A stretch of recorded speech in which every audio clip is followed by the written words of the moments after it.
You need my help with anything? Anything at all, I've ideas aplenty. Long you've travelled, Barnabas. The wonders you must have seen. Likely visited many exotic lands before you reached Mahakam. Oh, Corvia, yes. Matina, yes. Nazir, doubly. Zeracania, gods, yes. And Korath, even. I mean, such beauty there, though hot. Oh, dreadfully so. Horrible place to grow turnips, if you've ever a mind to try. Novigrad, lived there a spell as well, but I didn't much care for it. Why ever not? The hierarch, intractable man, banned one of my inventions, condemned it as unholy, vile, etc., etc. Decided he would burn both of us at the stake. As you can imagine, we had a difference of opinion in that regard. Perhaps I shall regret this, but do tell. What was the thing you created exactly? I knew you'd be interested. You've a curious mind, dear Queen. We're two peas of a feather. Quite the clever contraption it was. Made for a widow, wealthy but aching with longing. In her husband's absence, tormented by unfulfilled needs. Stop right there. I knew I'd regret asking. And see, it had this special crank that when rotated... Barnabas, no, enough. As you command, Your Majesty.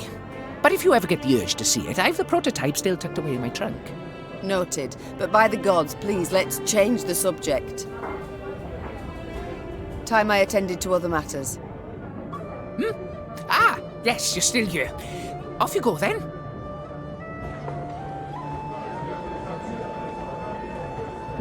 Arnulf, find a place at one of the tables. Have a drink. Meet my men.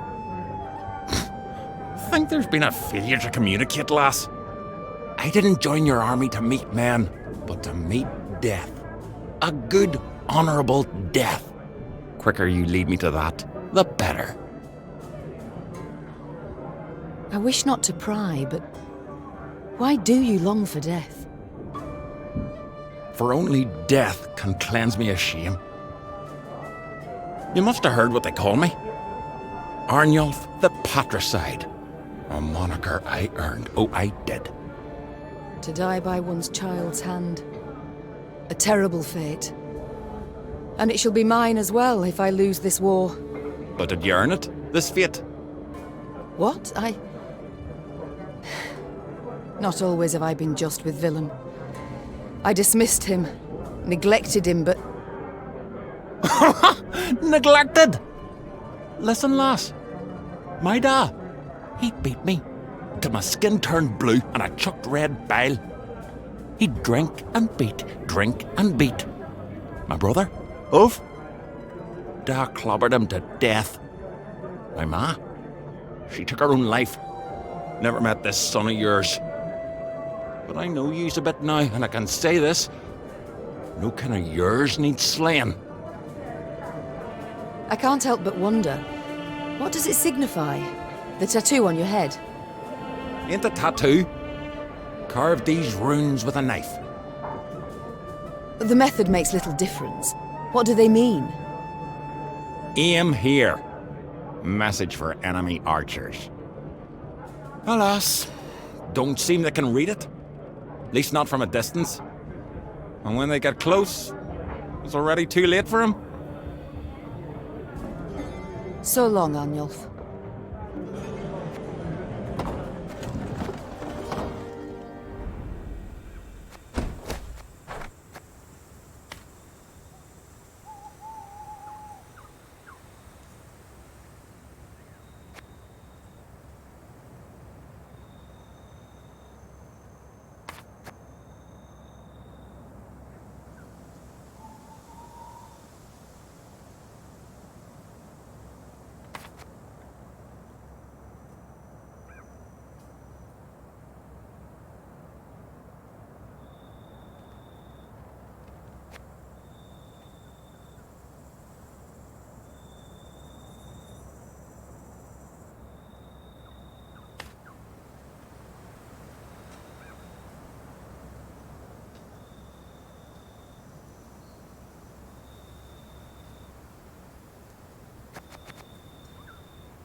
Never thought I'd see the day.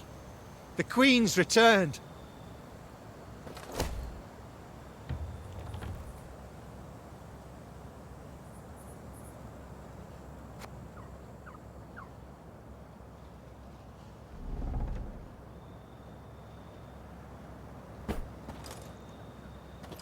Know this, your grace. Blackclads have shut themselves up in our cities. They give no hint of surrender, show no sign of giving ground. My. What'll become of Prince Willem now? We've gathered donations to support the war effort, helping best we can to beat those black-clad devils. Know this, your grace. Rivia. And here I feared I would see it no more. I believed you would. I believed you could succeed. Be victorious, Your Grace. We've not arrived just yet, Reynard. Look, black flags still flutter over the cities. We've yet much work before us. More battles to fight. More blood to spill.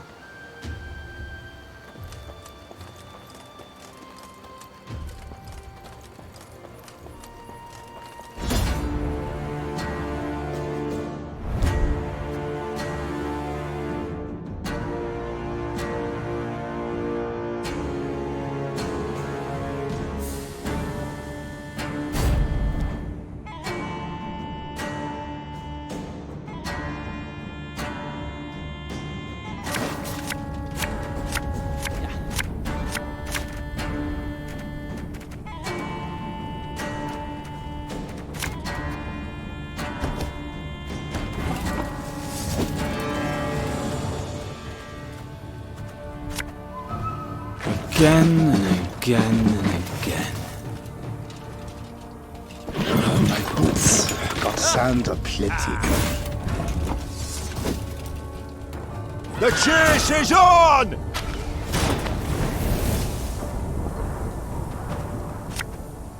Ever have a storm knock out one of your teeth?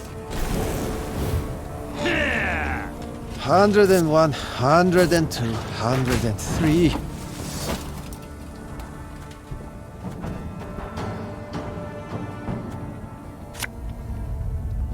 I'm a one.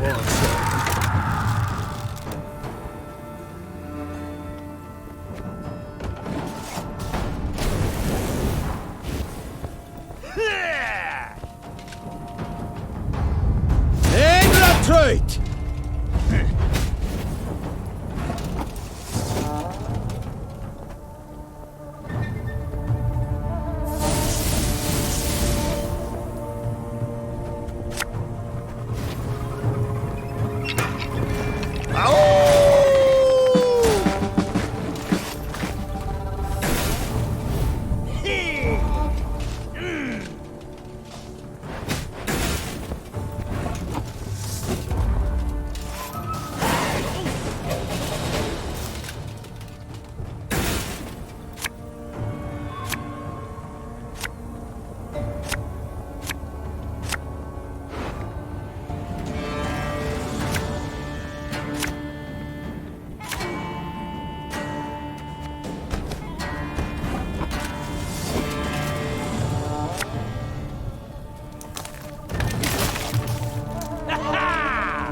Hundred and 52, 154.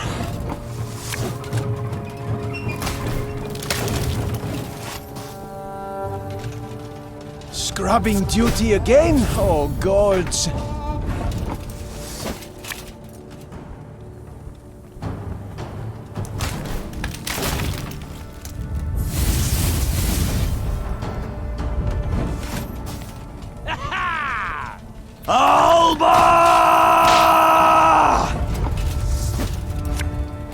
Left, right, left, right.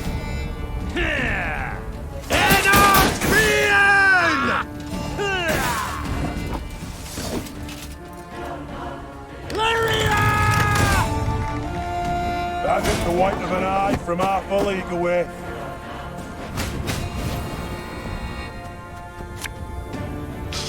I smell a leak.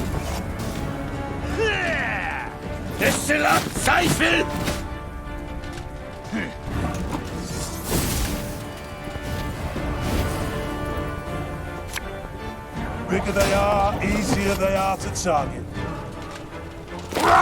Scheiß in train! Thing about slings, they hide well.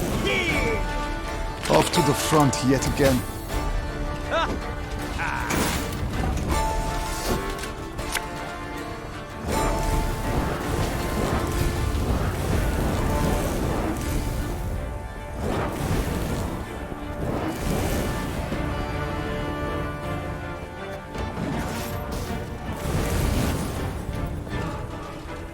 Quiet, or the Commissar will hear.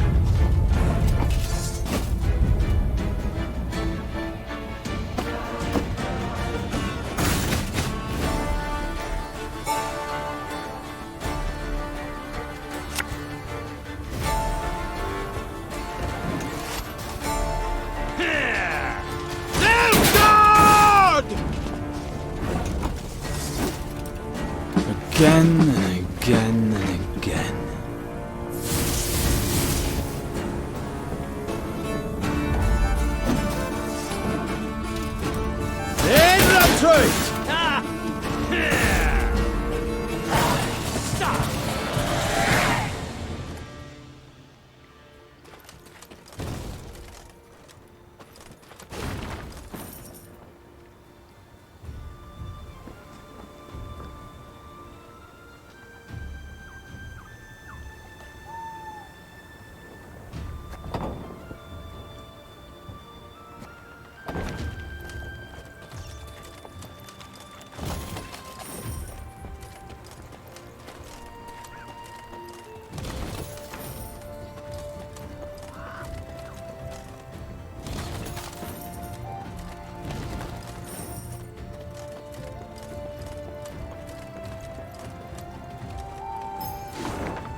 Meave needed but set one foot into the Ruwode to know something was amiss.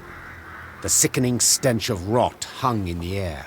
Flies swarmed in thick clouds, and crows cawed in a deafening cacophony.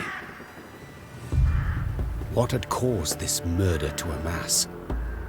Well, Meave's scouts soon found out, Your Majesty, reported a certain Sergeant Nadamur. not far from here, past the bend, there's a cutting and it's full of bodies. Our boys and the blackclads alike. Bodies mutilated, horribly so, guts ripped open, entrails strewn about, heads locked. Somewhere, well, Yes? branches embrace him, grip him tight, as if the trees, they strangled them. Hearing this, the Queen ordered a halt to their march. They would go no further, she thought, till they knew what had killed those men. Luckily, witnesses were soon found. A haggard band of resin burners emerged from a nearby dugout, black with dirt, covered in dried blood. My lady, Their eldest stammered. Blackins came and started felling the wood. Forced folk to chop away, to make way for a town, they said. They pushed hard, right to the heart of the forest where the old oaks grow, and awoke some foulness. The whole camp, blackclads and loggers alike, done in one night. No time even to draw their weapons. We was lucky. Found pits to hide in.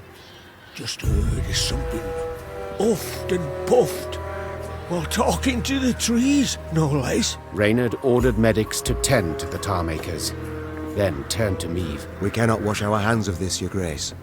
The Nilfgaardians awoke the monster, yes, but it kills Rivians just as readily.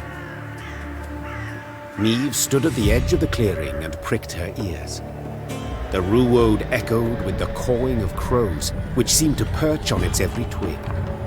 She also heard the howling of wolves and a hollow rattling, as if branches whipped in the wind, though the day was fair and still. That Geralt.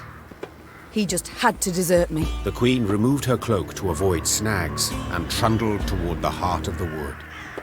Her soldiers followed, clutching cocked crossbows to sweaty cheeks. Thank ye, Your Majesty. You'll protect us from the blackclads and monstrosities. Them blackclads don't understand the forest. Don't understand nature. They rape it. Try to take too much, too fast. We told them. Unwise to venture so deep in the wood. We told them. Unwise to venture so deep in the wood.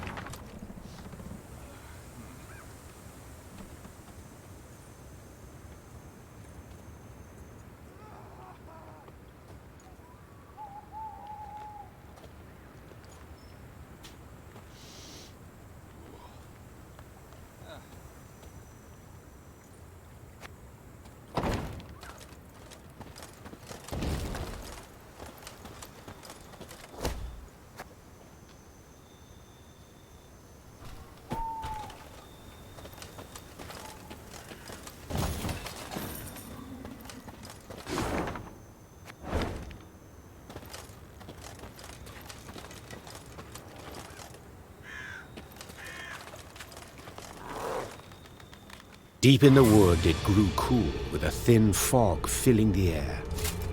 Niamh pushed past a large branch of hazel and froze. Before her stood a tall figure, nearly human in form, save the moss-covered deer skull in place of its head.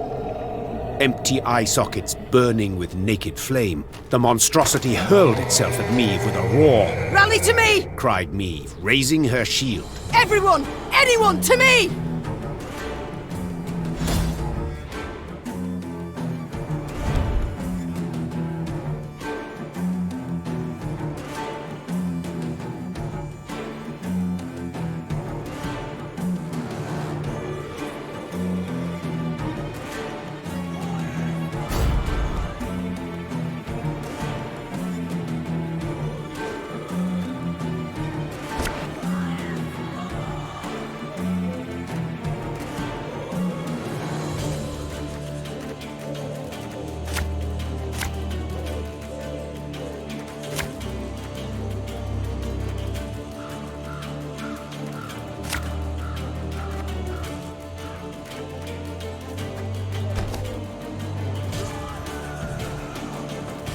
Be wary.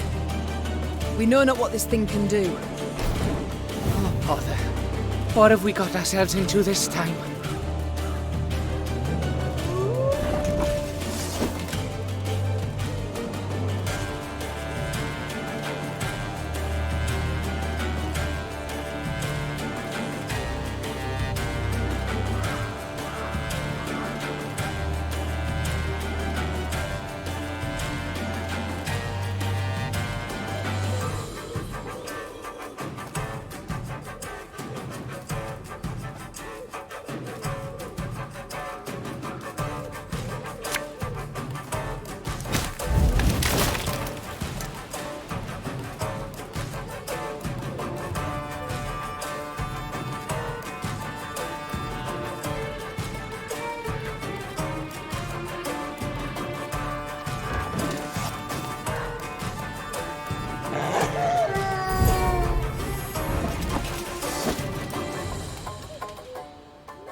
Fascinating specimen. I must study it once we're finished.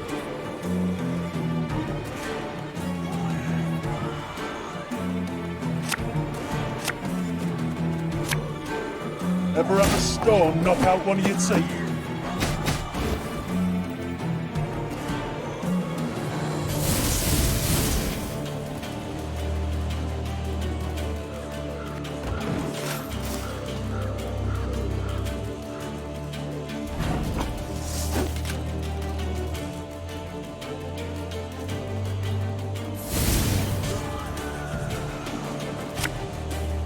Army's a waste of time for one like me.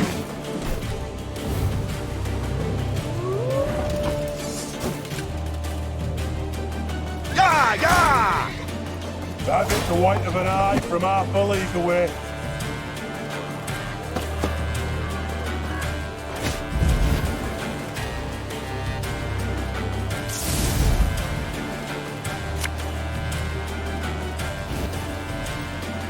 Left, right, left, right.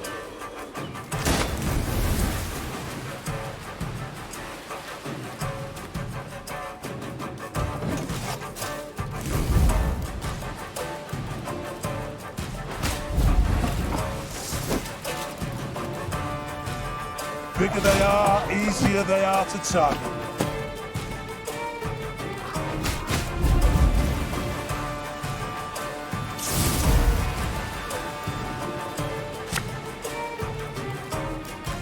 Watch your heads!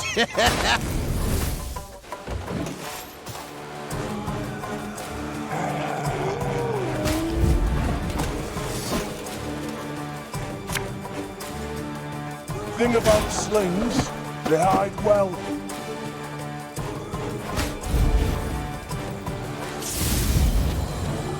Believe it's dead, whatever that means for such a thing.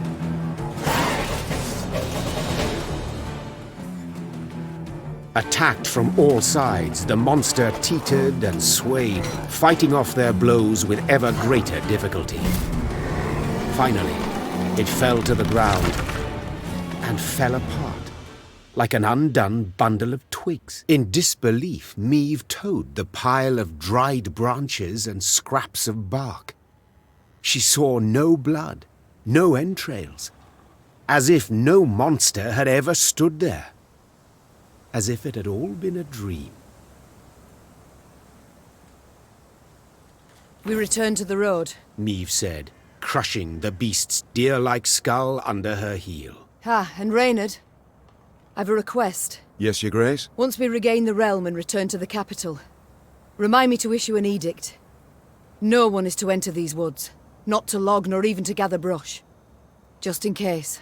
Those dwelling near the Ruwode heaved a sigh of relief, and the Lyrians returned to fighting an invader who, after what they'd faced in those woods, no longer seemed so frightening.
Left, right, left, right.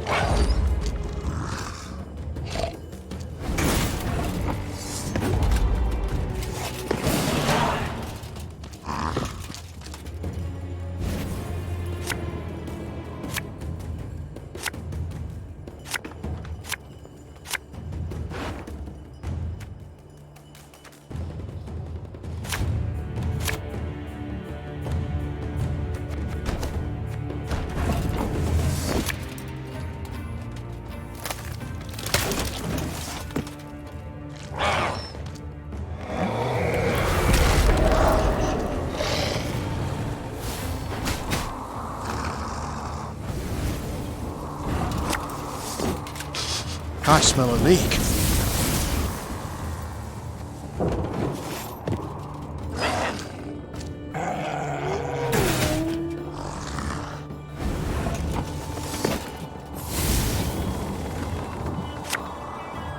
You mad? Don't shake that!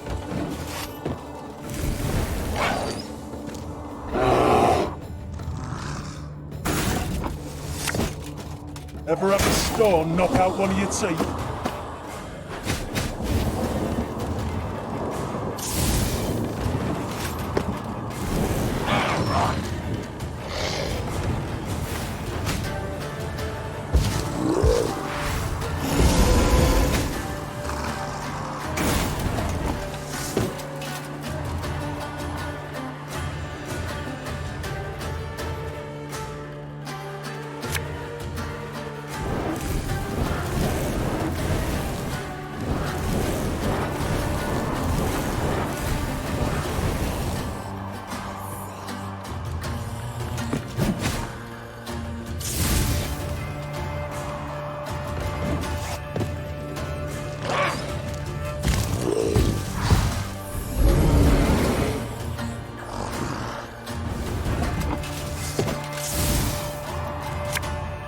I've hit the white of an eye from half a league away.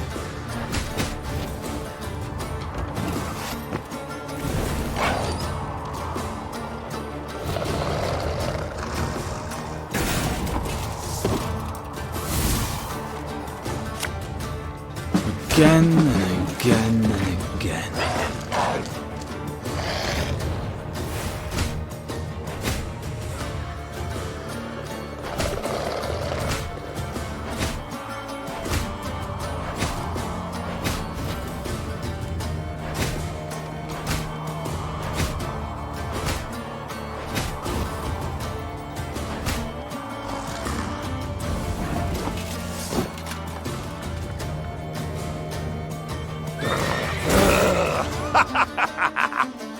Armor's a waste of time for one like me.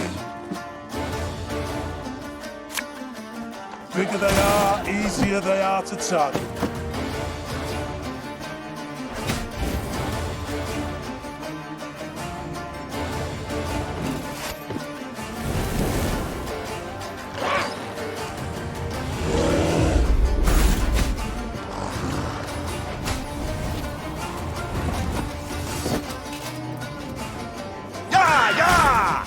Left, right, left, right.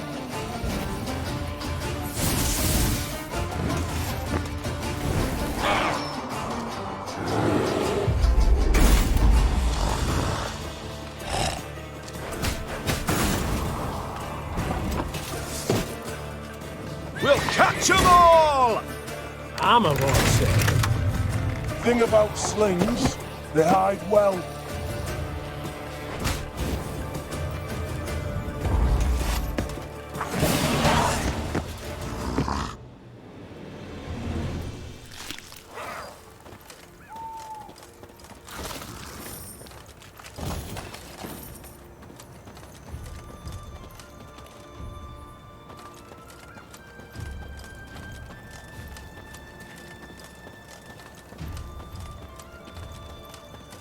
We told him. Unwise to venture so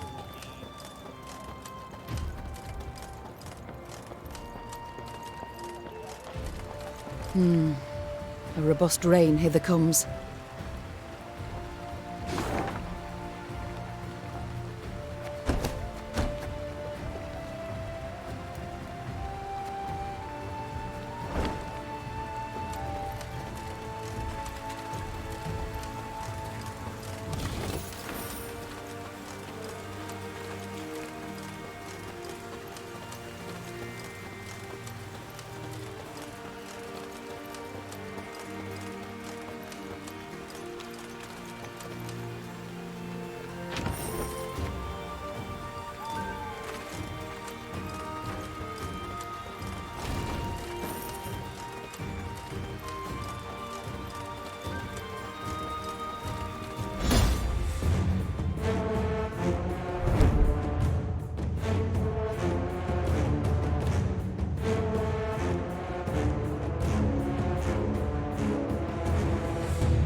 Meave arrived at the walls of Gradobor, famed for fine rugs and woven tapestries.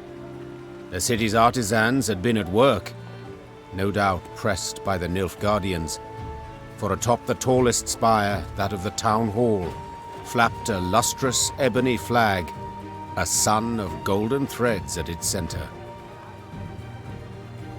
So vast was the banner, Gascon whistled in admiration.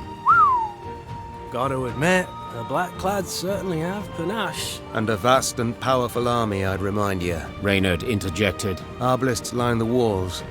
That stench in the air, hot tar. And our scouts claim the Blackclads stand armed to the hilt with the best Mahakam has to offer. Victory's not likely to come cheap, I fear.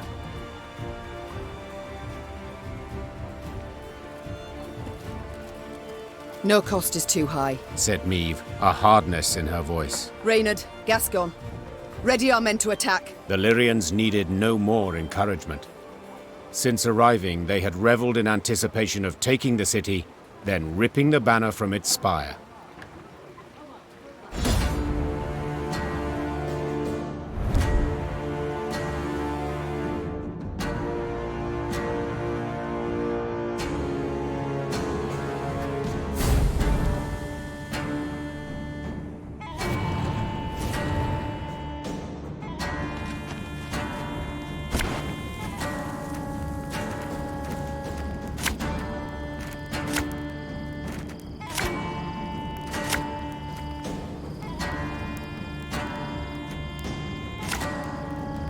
It will be difficult, Your Grace. The walls are strong.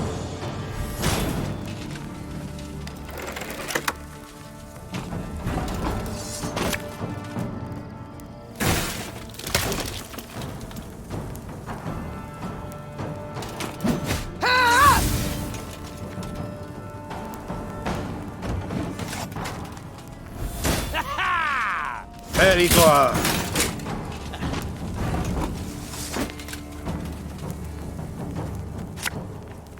This could hurt.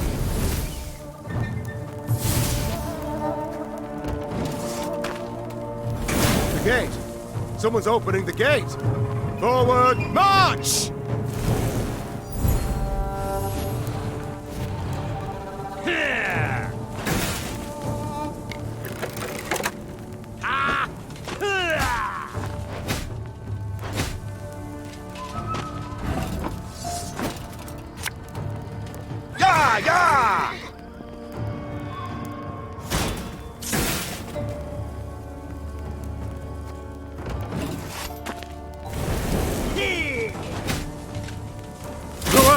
Kazer!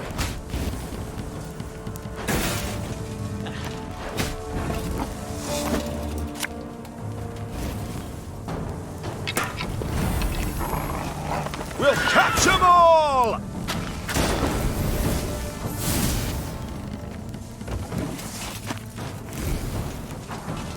Enough fear!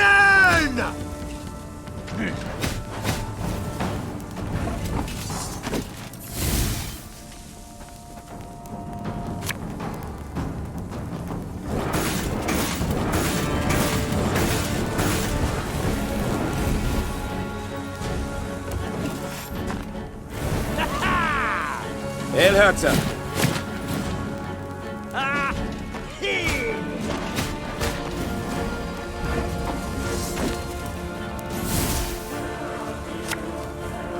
An army's a waste of time for one like me.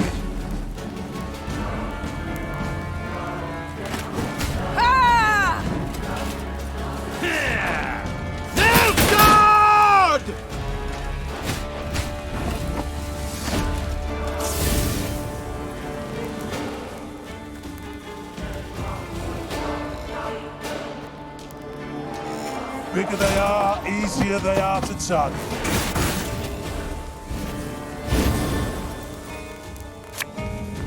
Give me a target.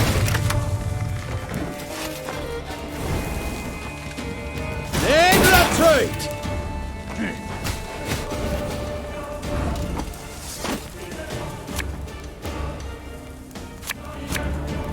Thing about slings, they hide well.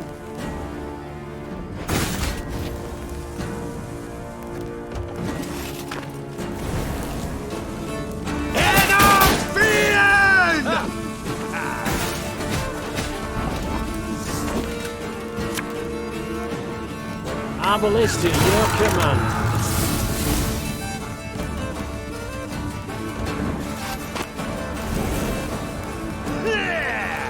Agroto dum anima est, spes est. Victory, your grace! The city is ours!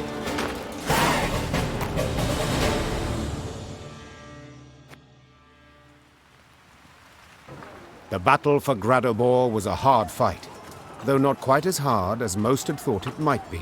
During the assault, at its critical juncture, a blow fell from the blue. The unlikely heroes, merchants and burghers brought together by the city's guilds. A wave of them, all riled, swarmed the blackclads at the gates and opened them wide to let Lyria in. Onward!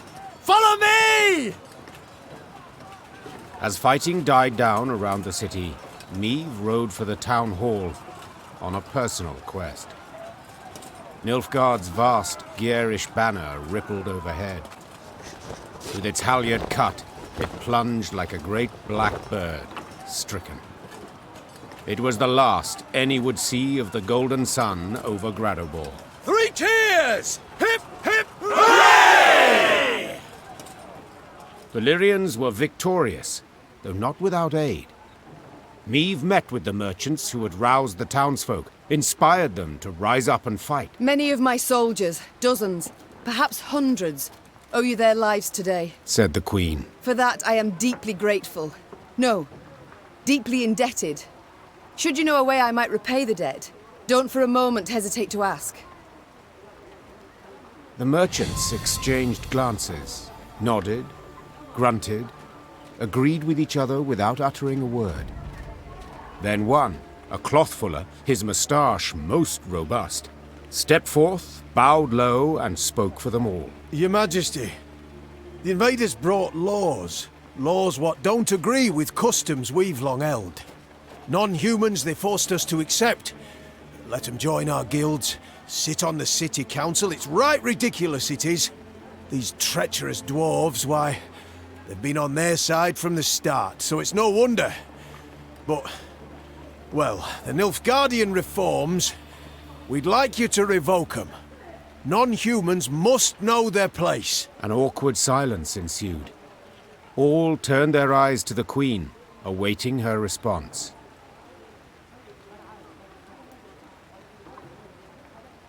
I agree. Non-humans must know their place, began the Queen. So listen closely all.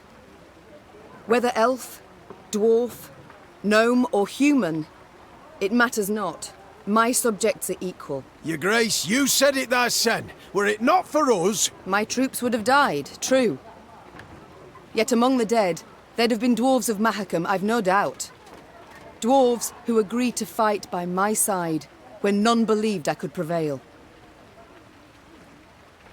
The tradesman huffed, the tradesman puffed. Niamh silenced them with a firm swipe of her hand. She left Gradobor that very day, furious at the city's merchants for their bigotry, and irked at an unpleasant truth, that even the vile Nilfgaardians occasionally got something right.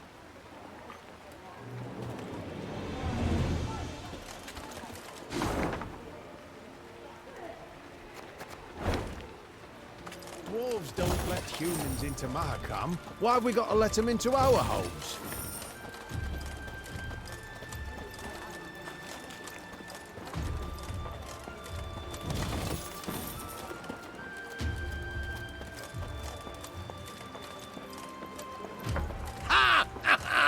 Beautifully knocked those racist knoblickers down a peg! Here, here, dear Queen! Beautifully knocked those racist knoblickers down a peg! Here, here!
Scrubbing duty again? Oh, gods.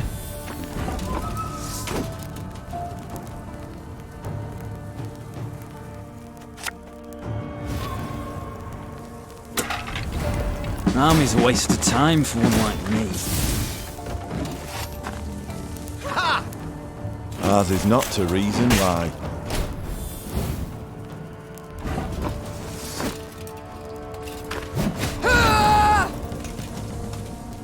Hey? Ever have a stone knock out one of your teeth? Catch! Ah. Again and again and again.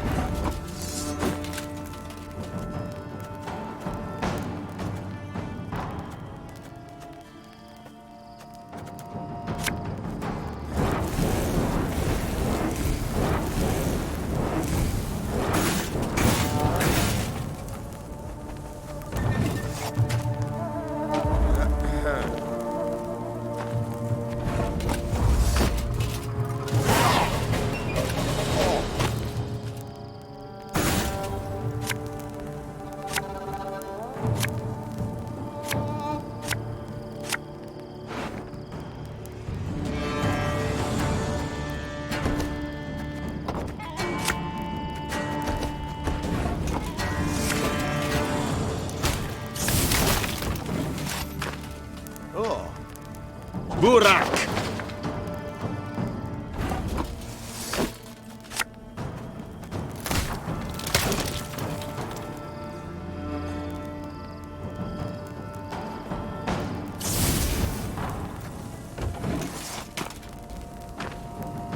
Erigla!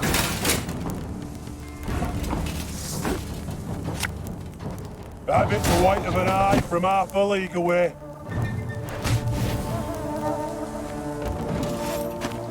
Oh. Carny Vettles, hungry like a wolf I am.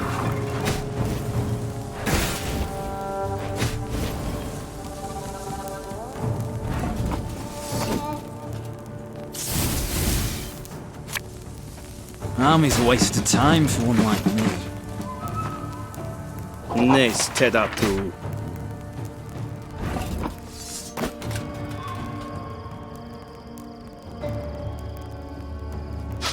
I smell a leak.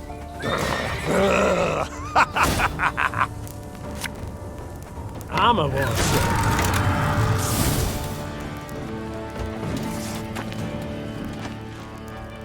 You can try to win them all, but you won't.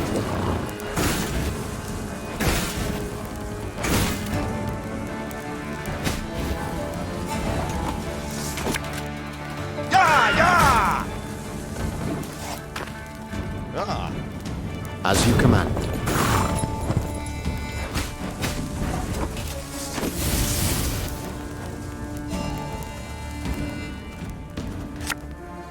We'll catch them all! Oh. Can't take it anymore.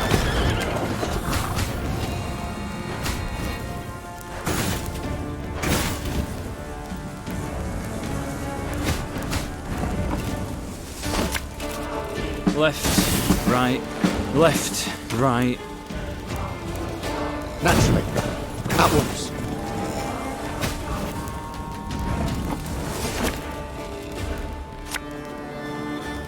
Bigger they are, easier they are to target.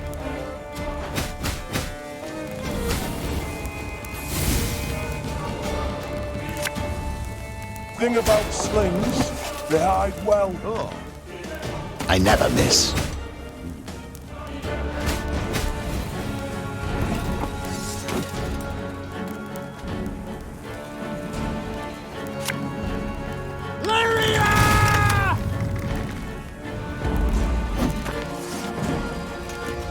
Target acquired.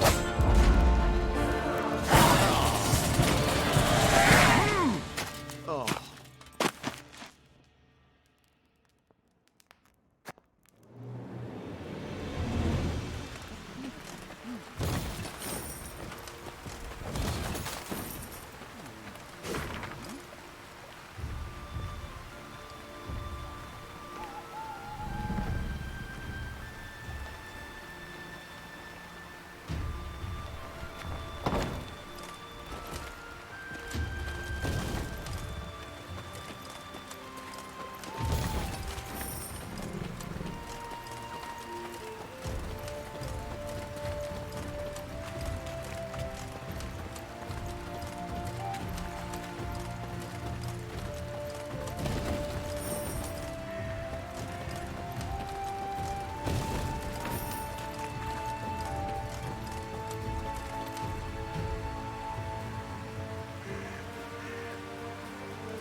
As the Lyrians passed a cemetery, marching along its ivy-covered wall, they heard mourners wailing pitifully to a priestess's moving song. The soldiers dutifully lowered their heads. Their minds sought out fallen comrades and kin, and they wondered whom else the war would yet claim. Listen, said Gascon, stirring Meve from her own meditation. I think I'll veer off for a bit. What for? To offer your condolences? In a manner of speaking. But just go on. I'll rejoin you soon.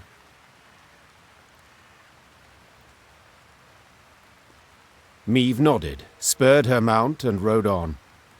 By nightfall, Gascon had indeed rejoined the force. Ignoring his companion's inquisitive looks, he simply sat and stared fixedly into the fire.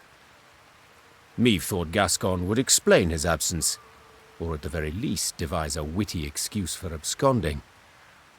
But he never uttered a word.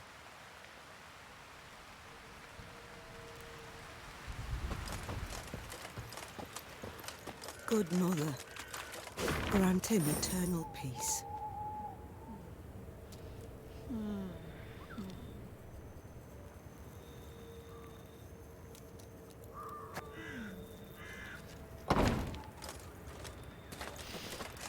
Oh, why have they left us? Lilka, why? Move that candle. To the left. No, higher. Oh, why have they left us? Lilka, why?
New orders? No?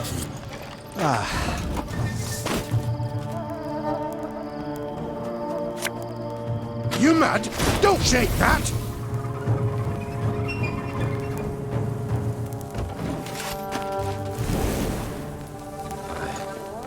El Herzer.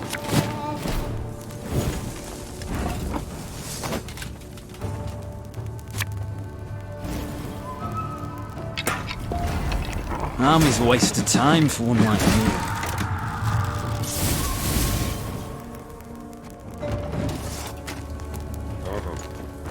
Now, how did that incantation go?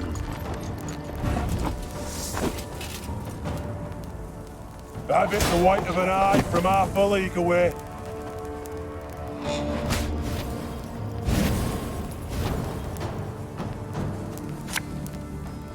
Left, right, left, right. Hey!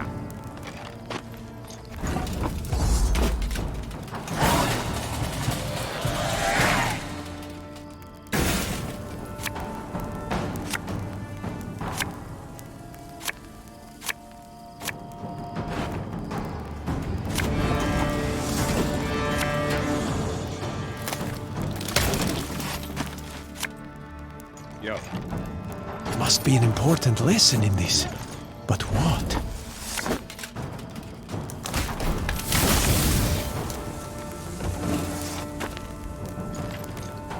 Hundred and 102, 103.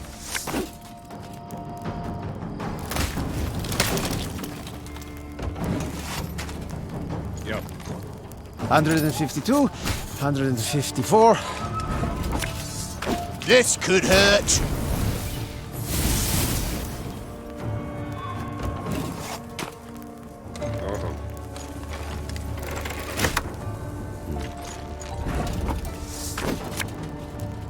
Again and again and again.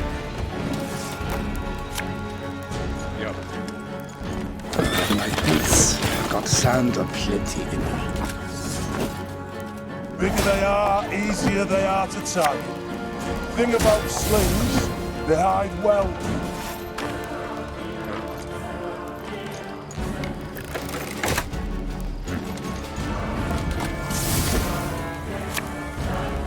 Hey?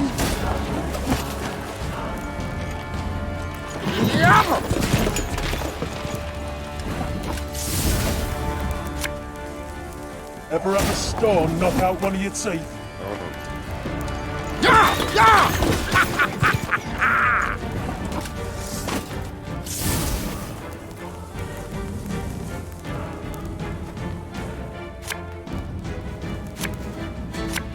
Arbalist to your command.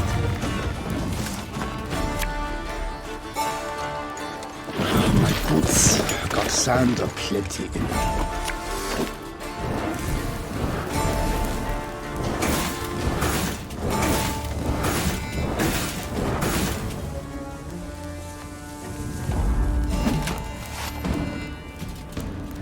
A highly curious case.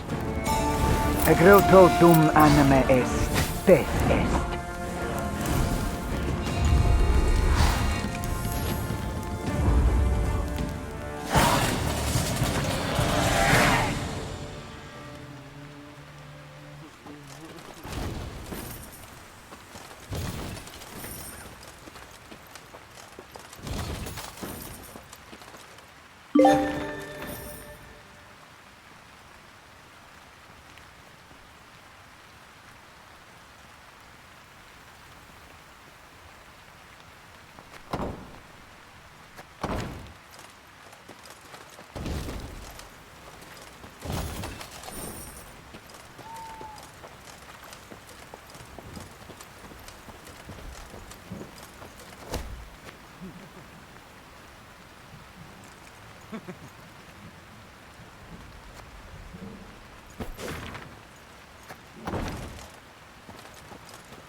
The Devil's Tower.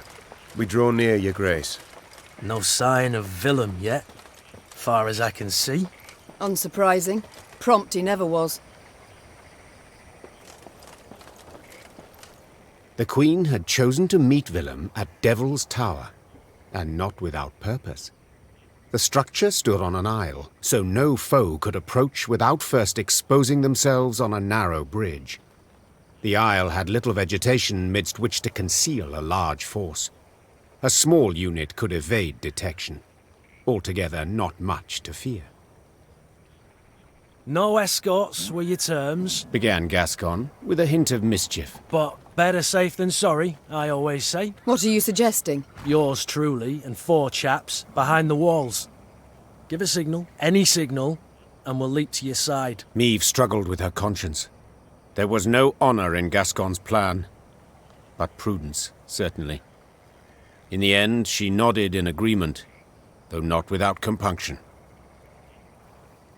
Willem arrived soon after, the heavily armored cavalry he had in tow clearly there to boost his courage. He left them at the foot of the bridge and rode across alone. A stiff wind from the river nearly made off with his ermine fur cloak. Willem and the mother who'd borne him stood face to face. They gazed into each other's eyes, waiting to see who would look away first. When neither did, Meve broke the silence. Time flies, and I've a kingdom to liberate. No need to drag this out. What's this about? Tell me. I thought my messenger already did. Oh, he did. And how? Willem I wishes to arrange a truce. Only, Willem I is in no position to parley on an equal footing. Willem I can, at most, offer his unconditional surrender because Willem I's losing this war. Yes, Mother, I am.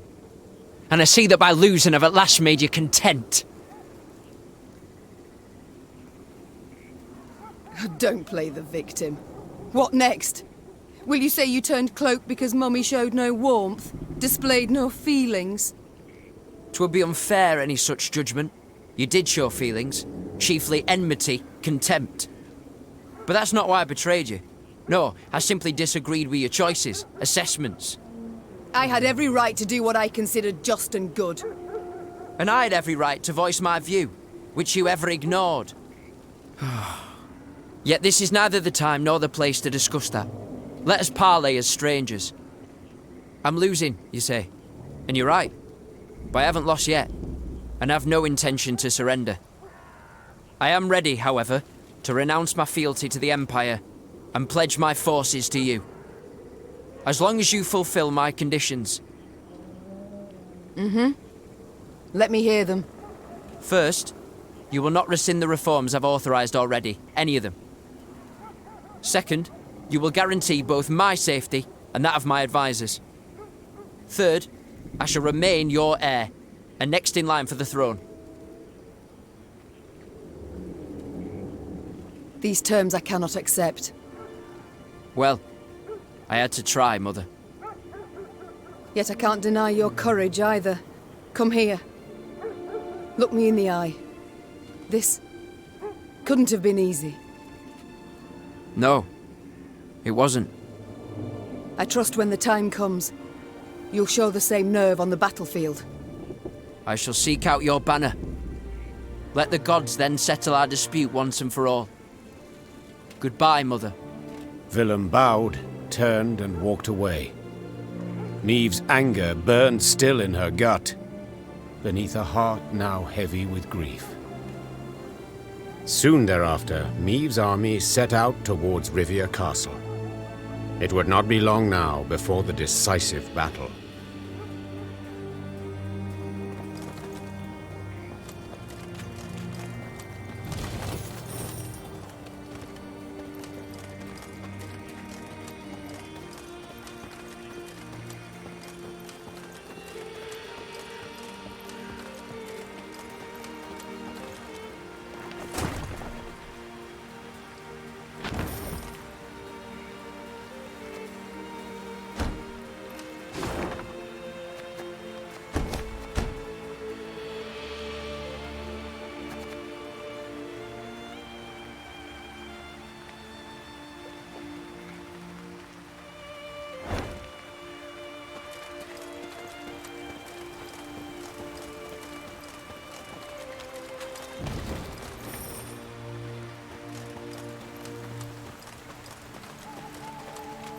Your Grace, said Reynard, saluting and clicking his heels. Peasants from the Scala region have arrived at camp.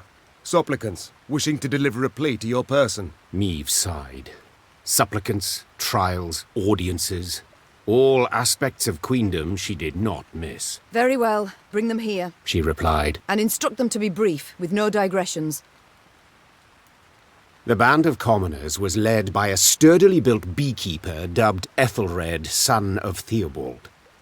Finding himself in the Queen's presence, he fell to his knees and waved his arms in his best impression of proper etiquette. Oh, my lady the Queen, your gracious mightiness, take pity on us tillers and toilers. Wars all around, leaving us but scraps to live off, belly that to be honest. So we beg you, don't do it. Don't raise the levies. We can't pay more than... What? Maeve interrupted. What the devils are you talking about? What? Your decree? One they nailed to our notice board? The peasant said, sheepishly pulling out a parchment and pointing to the relevant paragraph with his rough finger. We, Queen Maeve, do hereby proclaim that if our throne we shall recover, the tallage, murage, and pavage we shall raise threefold. The expenses of this war for to compensate at the cost of the common folk. Meave and Reynard exchanged astonished glances. They had issued no such decree. Yet the document bore her signature and seal. Perhaps it was Willem's doing. Impossible, Meave said firmly. my son sank low, but not so low as to forge my name. Then who fabricated this decree? The Nilfgaardians. The Queen replied without hesitation. They have access to my seal, to my scribes. They wish to spread fear, uncertainty, and doubt, turn my folk against me. And they are liars without any honour. The Queen tore the falsified document to shreds. Knowing this would solve nothing, she had to find the printers churning out these fakeries and end their run.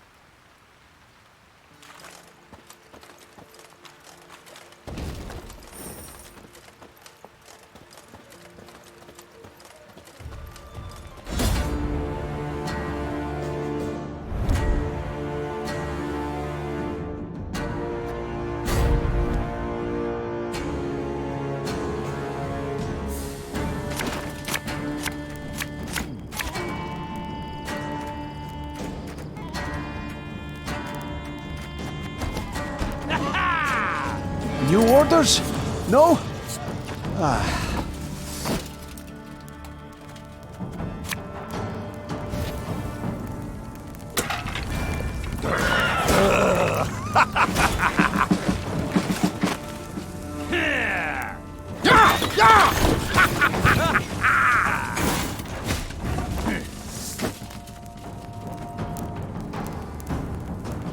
An army's a waste of time for them like me.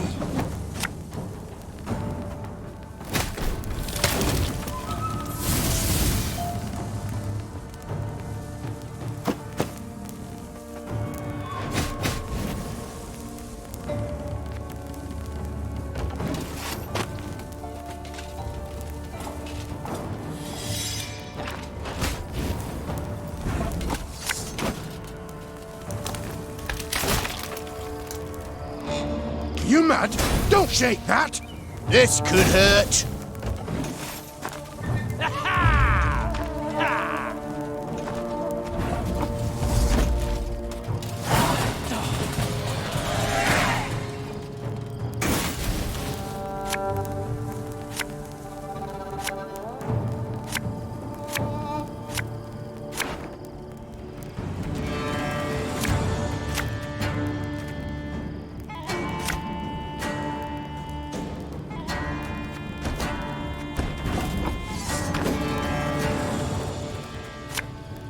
Left, right, left, right.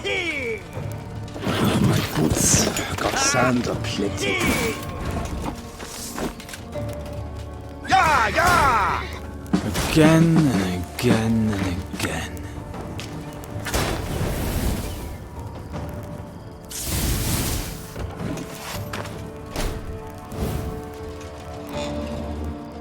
Now, how did that incantation go?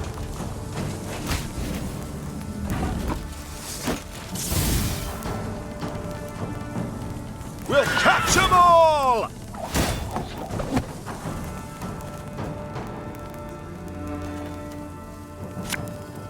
Bigger they are, easier they are to target.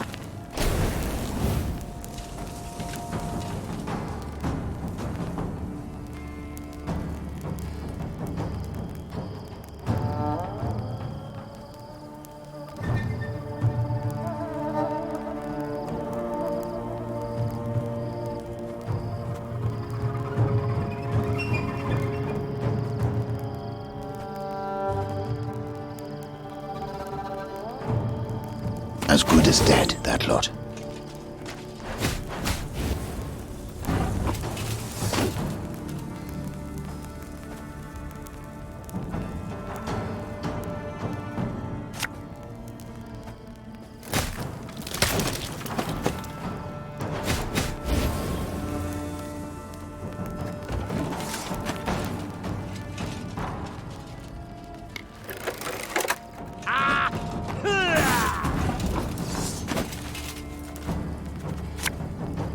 Thing about slings, They hide well.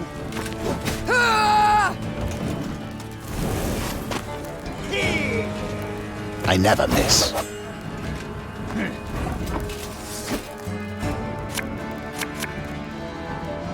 One bullet's all I need.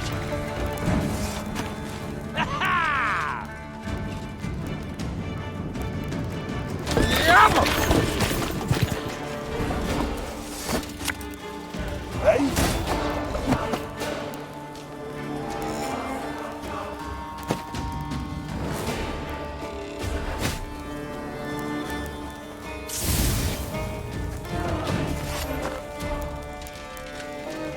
Your humble servant.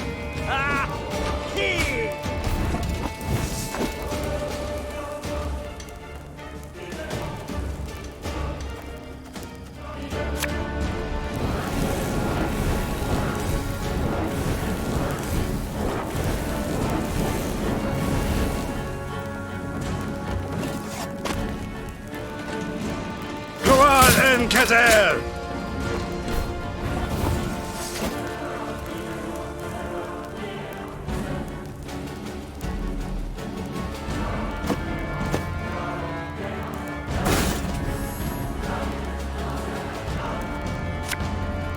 Give me a time.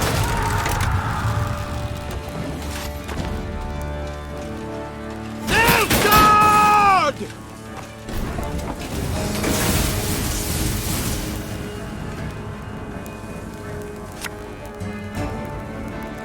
Arbalist at your command.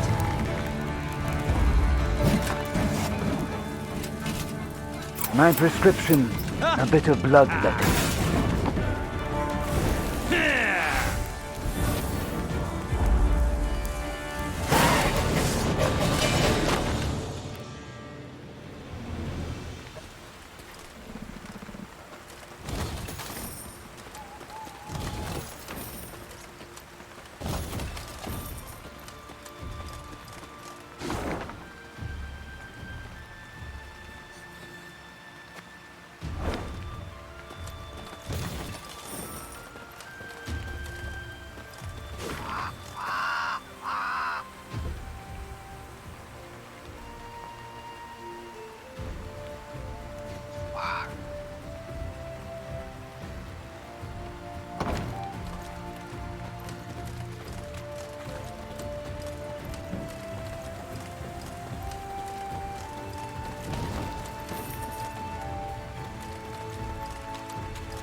Oi, Meavy! cried Gascon, as usual paying no heed to courtly etiquette. Come here a minute. Would it hurt so terribly to occasionally address me by Your Grace or Your Majesty? I didn't want to be petty, but since you bring it up, you've never once addressed me as the Duke of Dogs. Meave sighed, rolling her eyes. Get on with it. My lads jumped one of the Blackclad's transports. Guess what they were hauling? Gascon handed Meave a pot filled to the brim with a thick, dark fluid. Paint? Close. Printer's ink. Same tone used in those phony decrees. Meave spun on her heel, put a hand to her mouth, and yelled, Reynard! Send scouts to comb the area! Her soldiers returned a few hours later with good news. They were able to find a Nilfgaardian printer's workshop hidden in an abandoned barn. It was guarded by a division of elite infantry. Right, so? Gascon thumbed the edge of his blade. Shall we stop the presses? Time for the Nilfgaardians to publish a retraction. Spoke the Queen as she drew her sword. Signed with their own blood. Follow me! The Lyrians did not need to be told twice. Their Queen's honor, her good name, that was a cause well worth fighting for.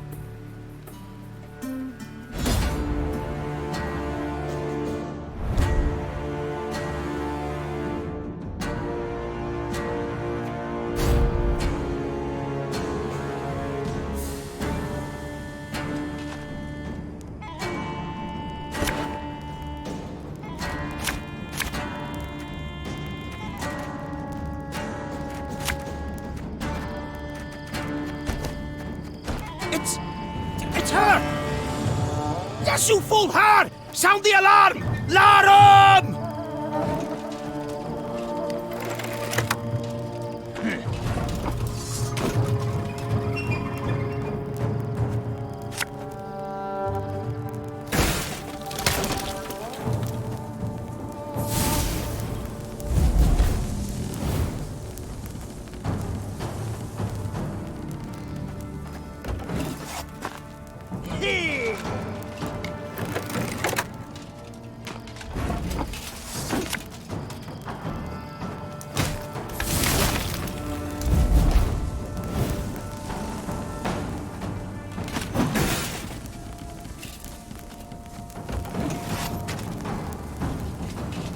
Erigla!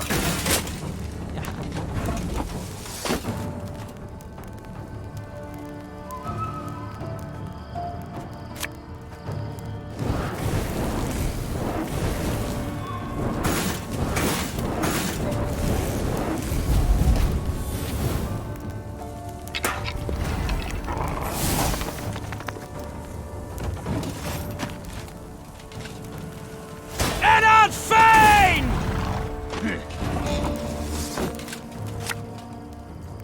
Ever have a storm knock out one of your teeth?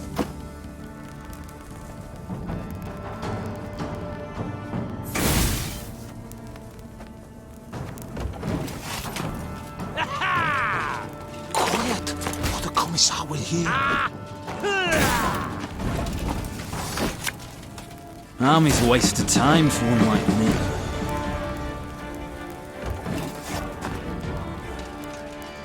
Brach! Scheiß! In! Trey! Have it the white of an eye from half a league away.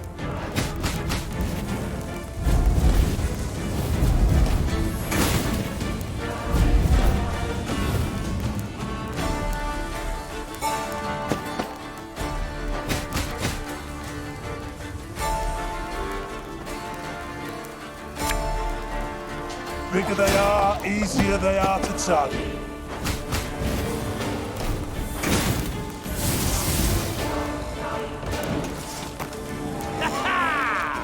Gloire and cap down!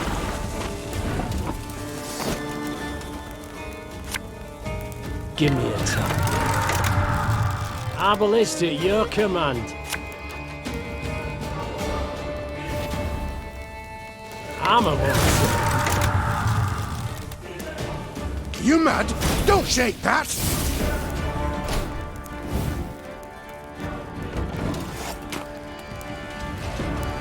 Off to to the front yet again.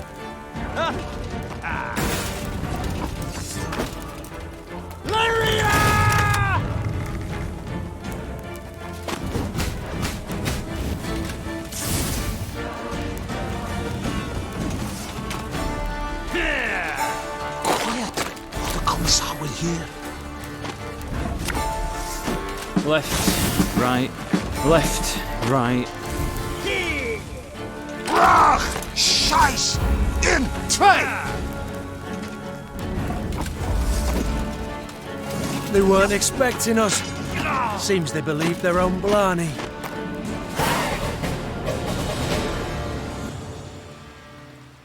The Nilfgaardians fought fiercely, led by a seasoned covert agent. Seeing he would soon fall into enemy hands, he put a knife to his throat and, in a quick slash, sent blood pouring over paper and still wet ink. Reynard leapt towards him, trying to stanch the red tide. But it was too late, and the spy's secrets perished with his last gargled breath. Meve picked up a freshly printed pamphlet. The document listed her many crimes and misdeeds, the true and the manufactured alike. Above the main body of the text, an etching depicted her, well, in a very unflattering manner. How about a taste of their own medicine? Asked Gascon, piecing blocks of type into a scathingly foul phrase. Me and the lads will scratch out a couplet about Ep Dahi, spread it around the countryside, give the folk a hearty laugh at those tossers' expense.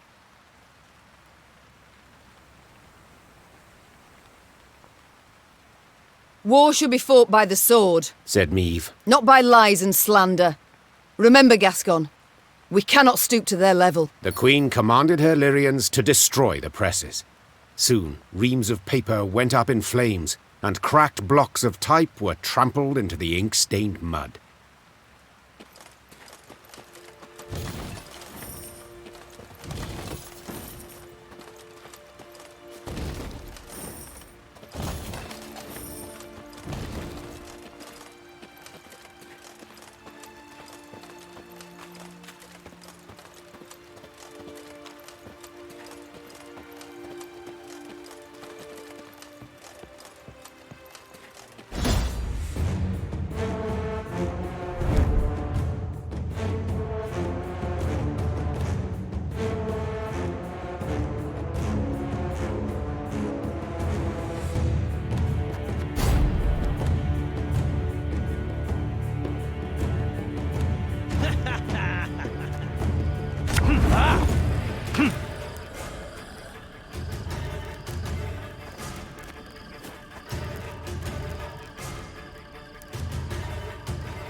Yeah!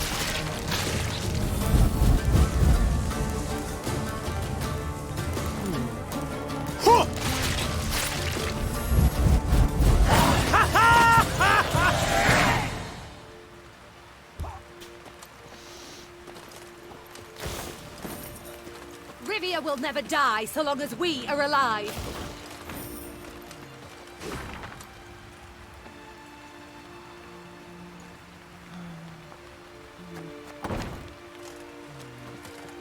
Nilfgaard will not spit in our maws!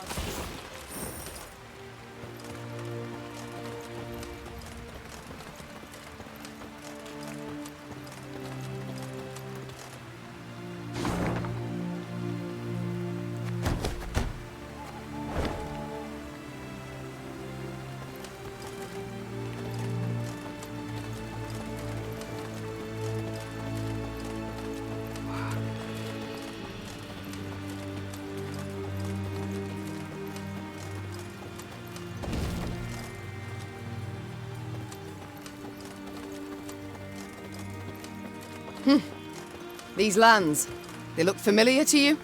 Naturally, Your Grace. They're the venerable Count Caldwell's. War, death, chaos. Everywhere but here. This land's positively pastoral.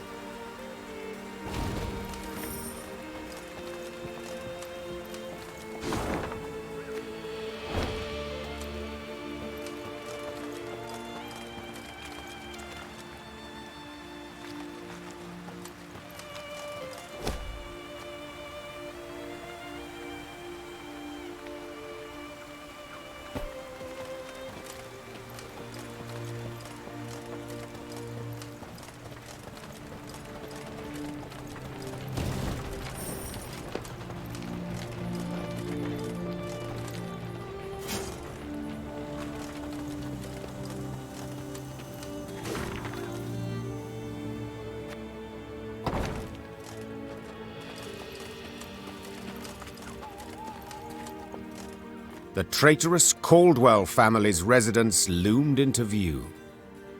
Against the horizon, it looked suitably sinister. Yet the manor had changed since Meve last saw it. 2 new wings, ornate towers, a grand colonnade. And the windows now glistened with stained glass, the gilded hue of imperial suns. We must pay them a visit, Seethed the Queen. The great double doors opened with an echoing thud. Just inside them stood the heir to the estate, Dragomir, his wife and 3 children by his side, and Helena, the treacherous Count's widow. Sliding the cap from his head, thus giving proof of the family's hereditary baldness, Dragomir knelt down upon one knee. Your Grace, my father's betrayal stands beyond doubt and exoneration. The young Caldwell said flawlessly, and in a single breath, as if he'd practiced a dozen times. And his death at your hands was most well deserved. I ask that ye not punish sons for the sins of their fathers. I ask humbly, with bowed head, allow me to stay on my ancestral lands, to serve faithfully as your loyal subject. I believe not a word slithering out of his mouth, whispered Reynard. The first chance he gets to stab you in the back, he will take.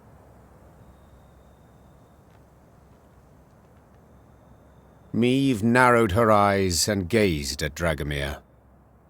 Large drops of sweat dripped from his brow. You may stay, said the Queen, finally breaking the silence. On 2 conditions.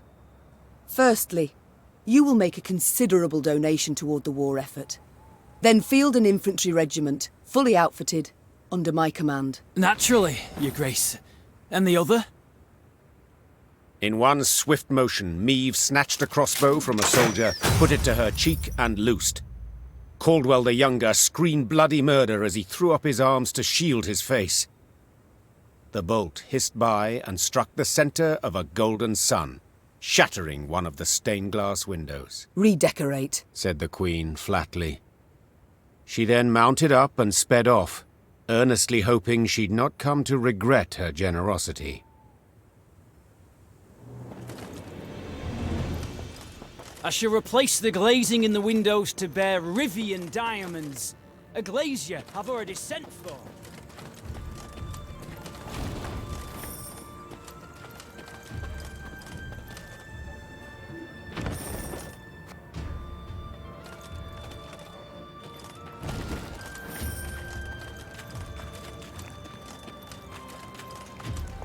My father was wrong about you, and even more wrong about Nilfgaard.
Inarin Jarde Crowfair.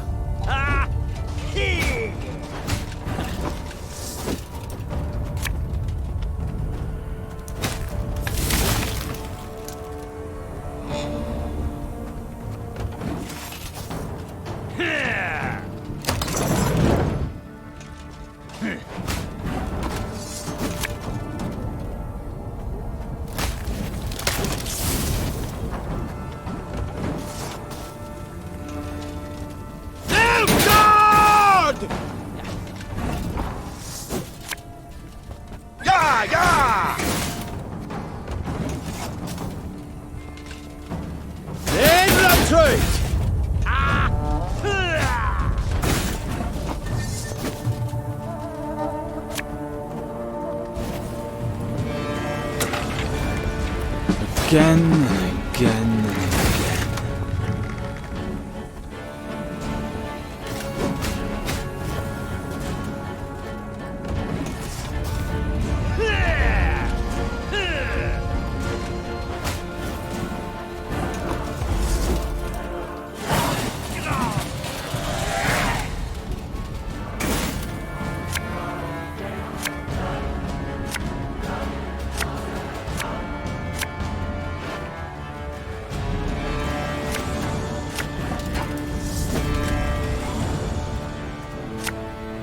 Bigger they are, easier they are to target.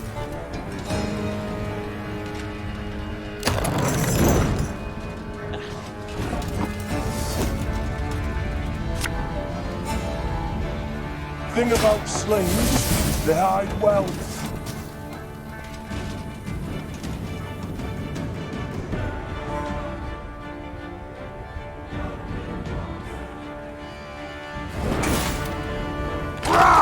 Scheiß! In Train!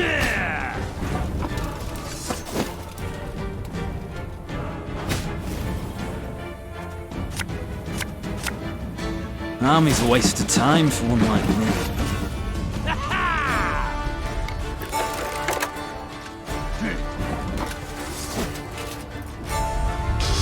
I smell a leak.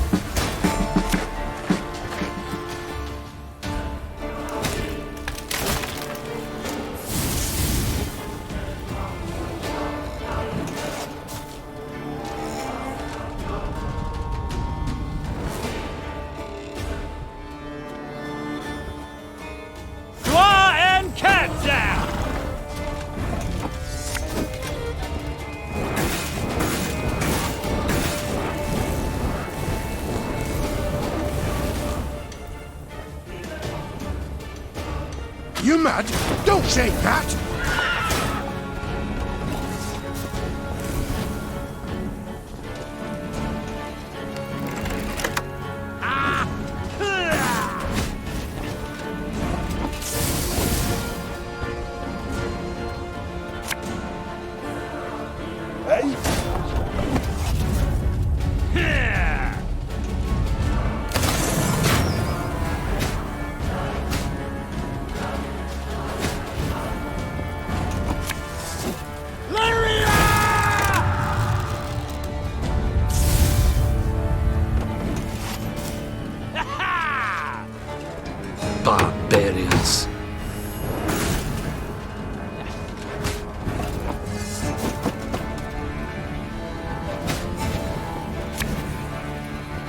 ever have a storm knock out one of your teeth?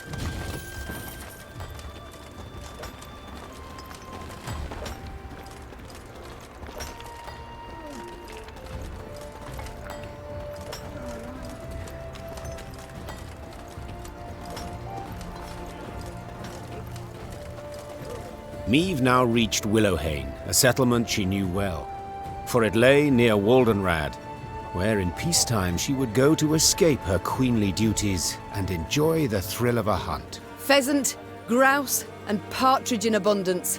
You will see, said Meve in muted excitement, pivoting in her saddle to face Gascon.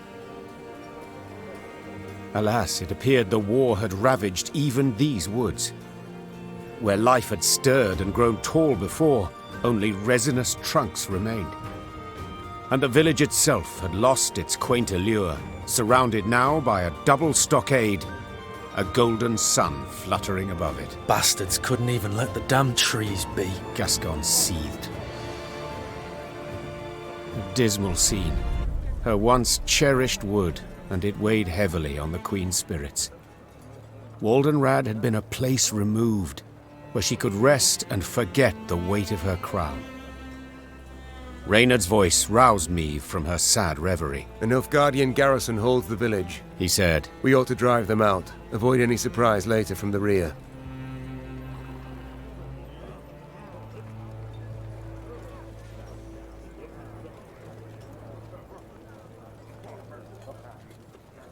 give the order to attack, but none is to play the hero.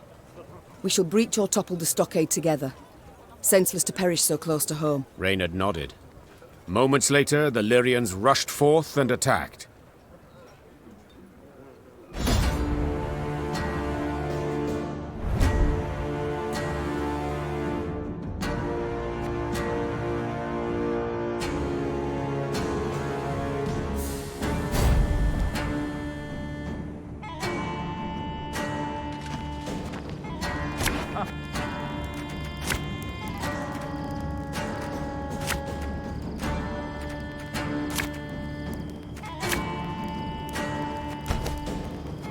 The time has come to purge these devils from our homes!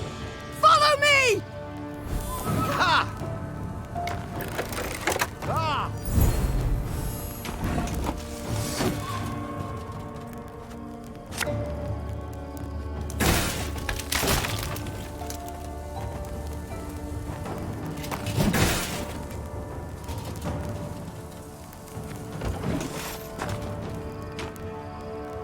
Trouver les gloires!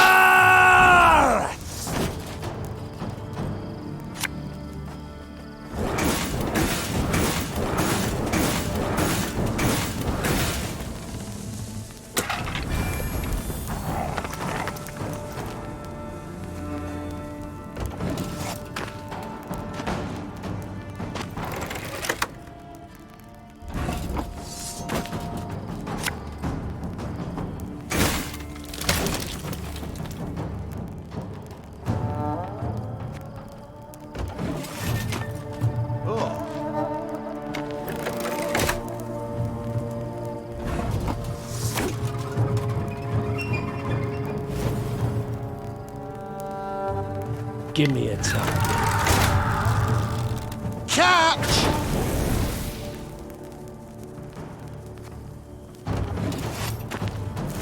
Ah.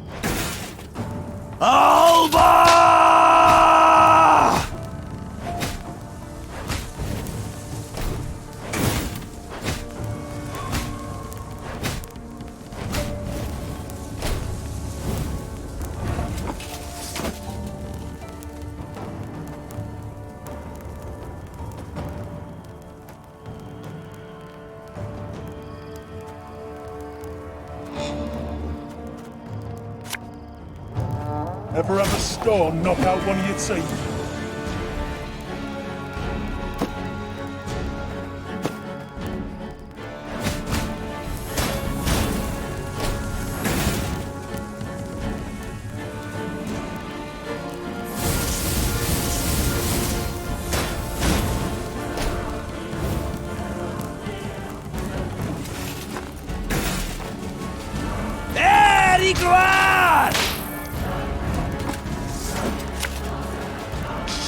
I smell a leak.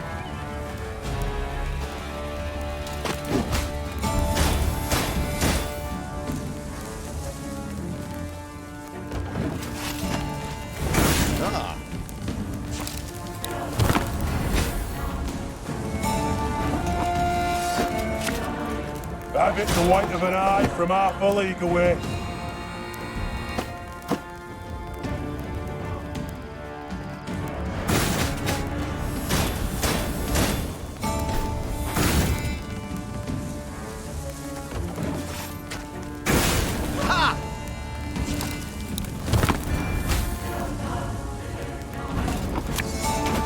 Left, right, left, right.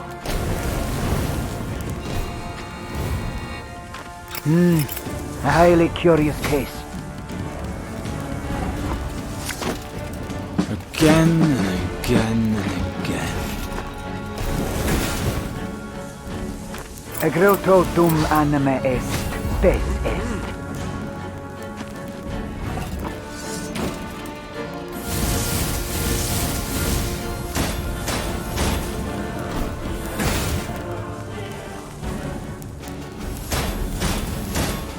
Bigger they are, easier they are to target.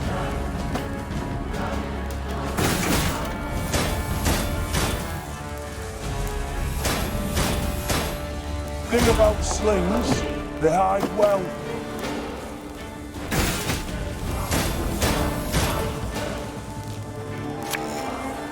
Army's a waste of time for one like me.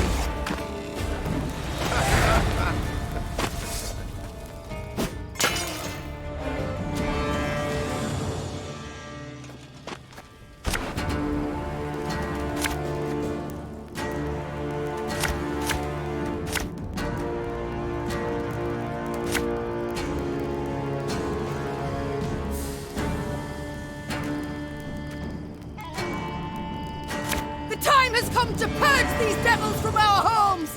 Follow me! Oh. Haha.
We'll catch 'em all!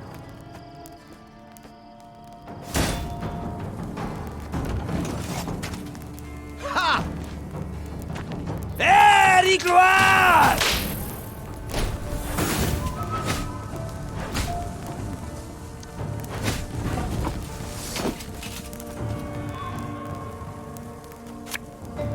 This could hurt.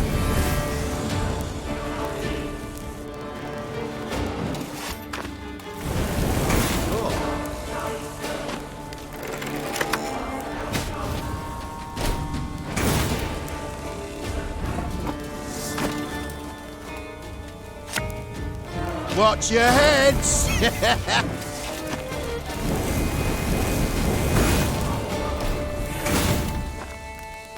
Trouvé ni gloire!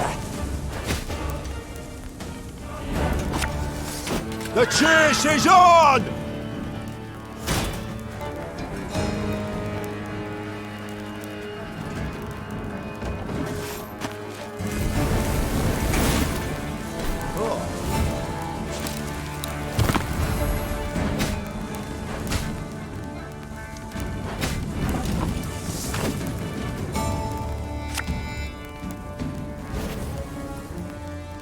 Armor won't say. Left, right, left, right.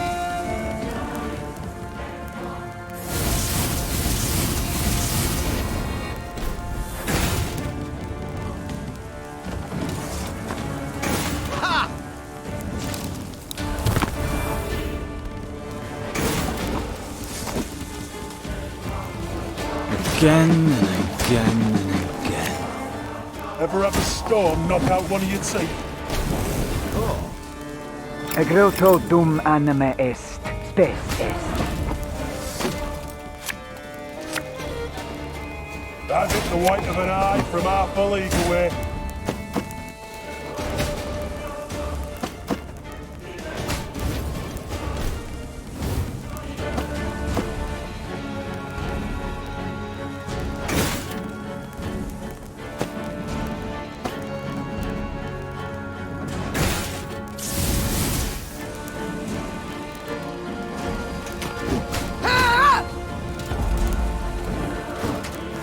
My prescription, a bit of bloodletting.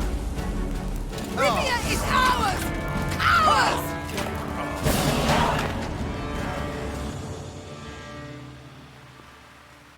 When the battle dust had settled, Niamh instructed her soldiers to gather Willowhane's inhabitants. Upon spotting their armed liberators, the common folk cowered in terror. No longer need you fear. The Queen shouted, No longer must you worry about homes and loved ones. The war's nearly done.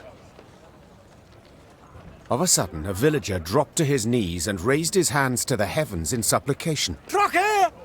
Guide my queen! Niamh broke off oddly, baffled by the man's outburst. And then it dawned on her. The Rivians of Willowhane had been driven away.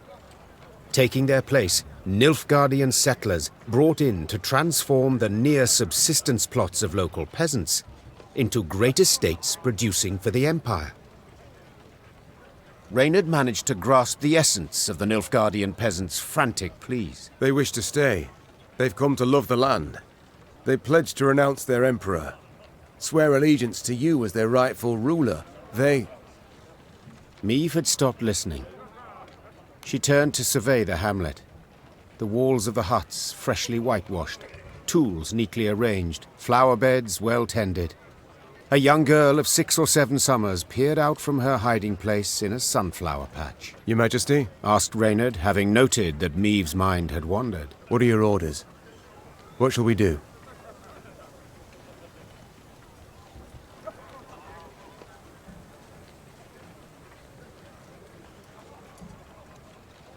They can stay on 2 conditions. Tell them. For 15 years, they'll pay double the tax. And if any of the previous inhabitants return, they're to be given their huts, lands, and any crops produced in their absence without delay. The Nilfgaardian settlers accepted the terms with relief. Niamh's soldiers with markedly less enthusiasm. As the force left Willowhane, the troops made a show of knocking aside any food or drink the peasants offered. Hail Reina, Maeve! Here he gloire! Gloire and Lyria and Rivia!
I smell a leak.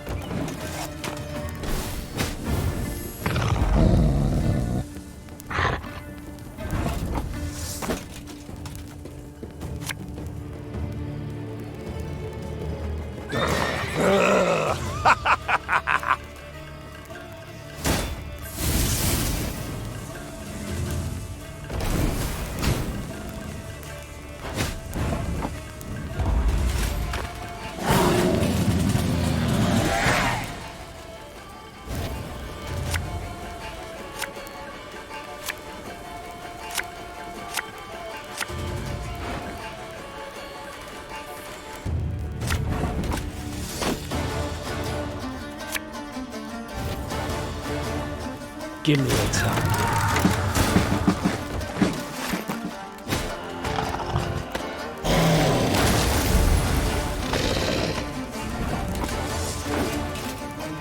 Thing about slings, they hide well.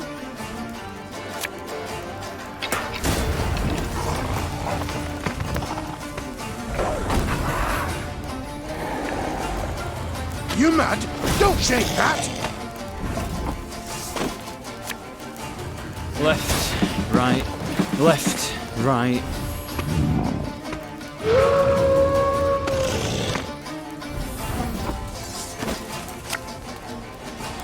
Yeah, yeah!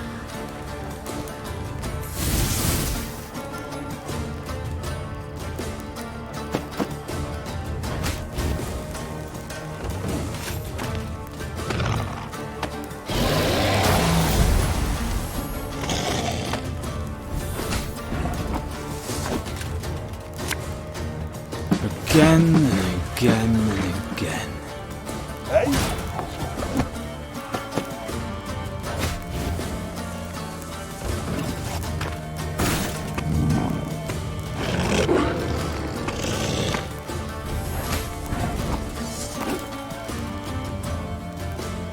An army's a waste of time for one like me.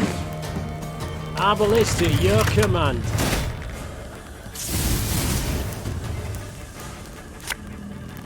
Ever have a stone knock out one of your teeth?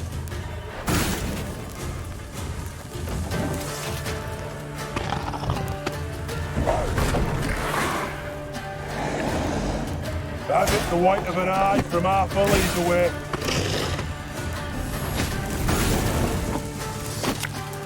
Thing about slings, they hide well.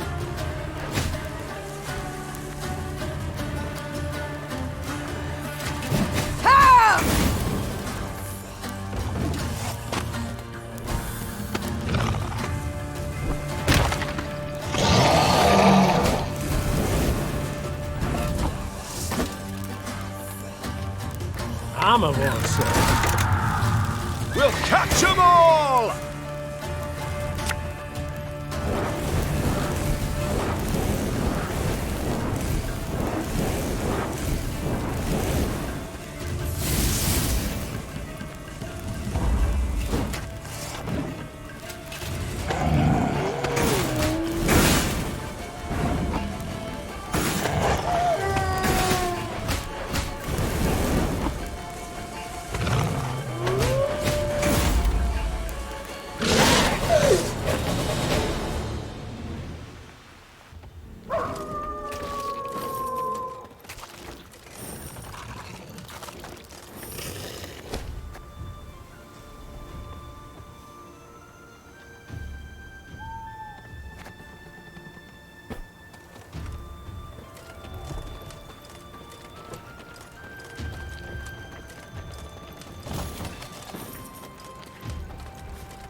Niamh spied the outline of Malabon Castle on the horizon and turned Dur. True, no golden suns waved atop its towers, yet that did not mean those within supported her. Malabon belonged to House Obert, long in conflict with Meave's own, and with Meav herself. Behind their ramparts.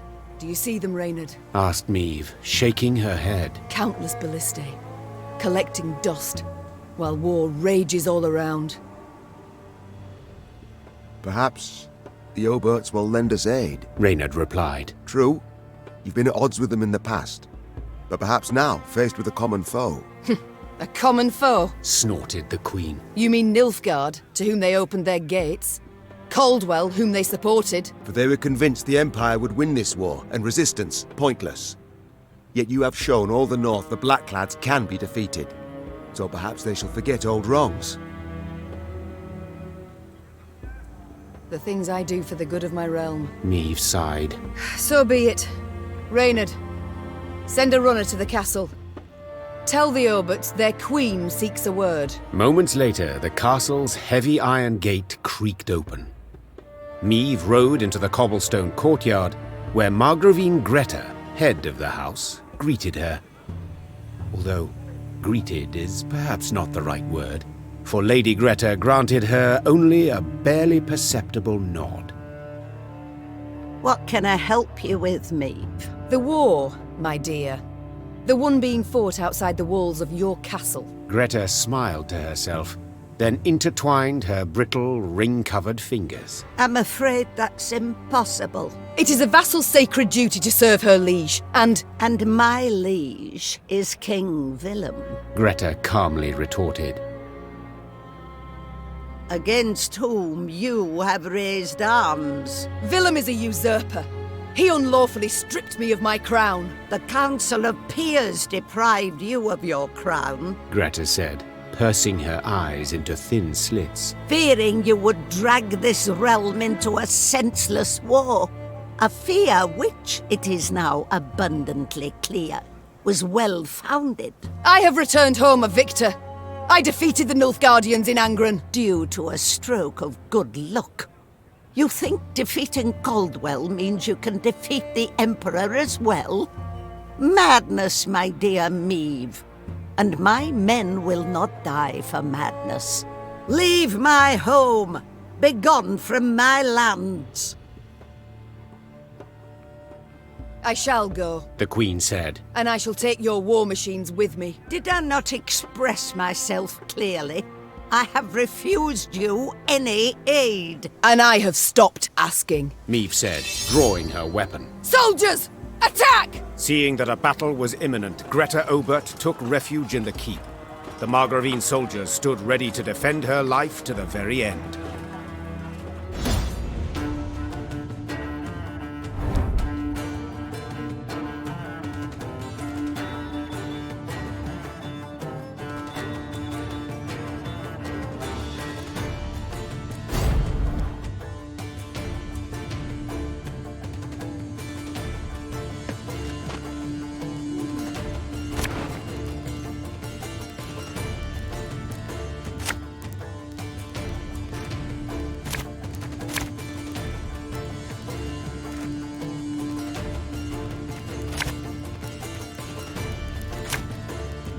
You and Epdahi, you are no different.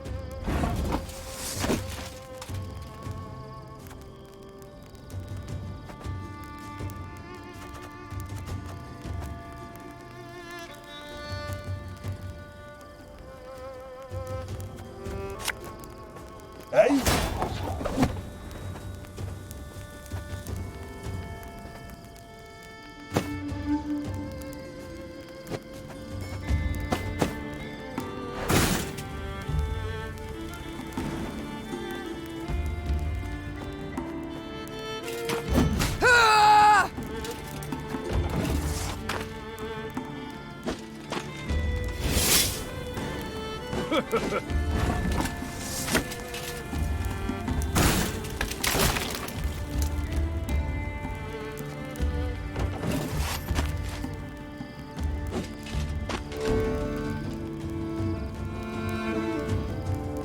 Aye.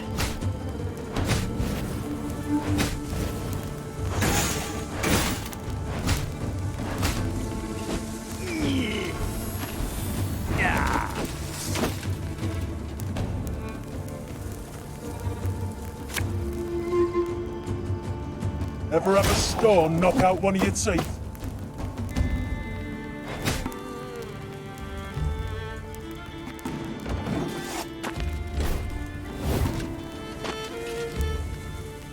One bolt I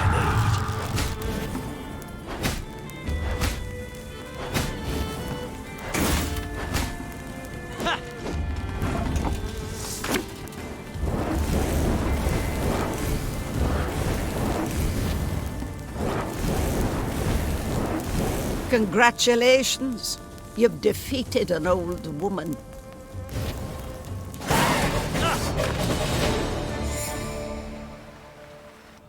Shocked by this sudden attack, the Oberts never stood a chance of resisting Meve.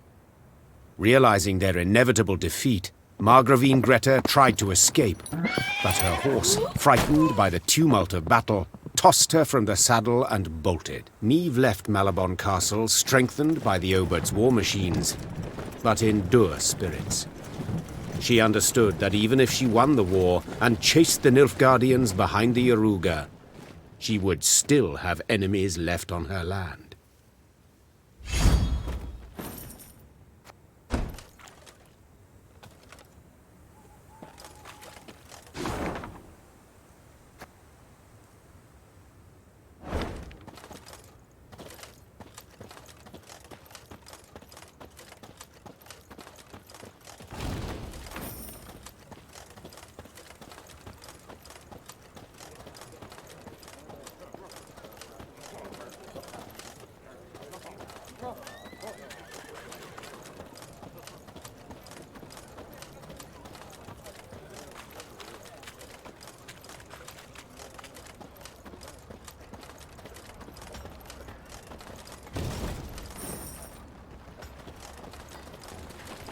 Let me tell you of Ravencloft, a quarry Meve passed by.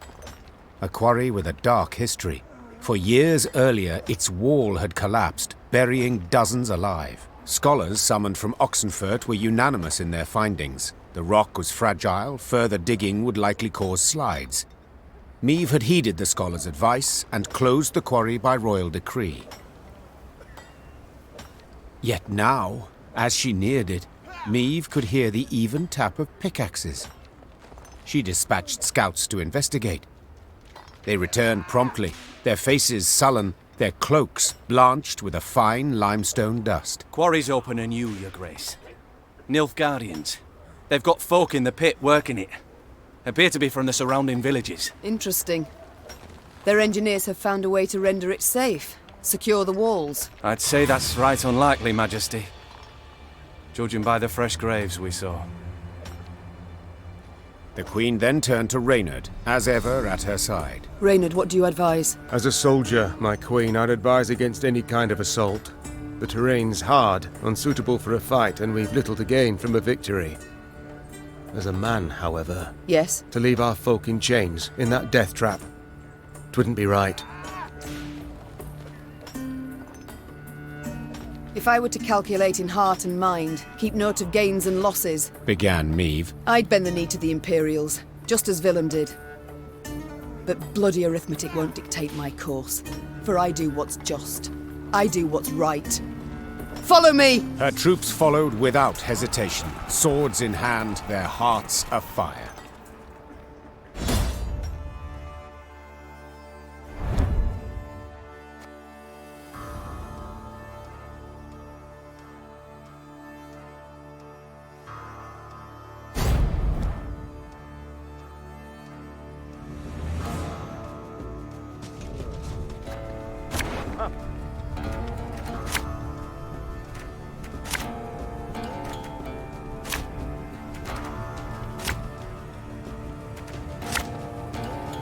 Those whoresons.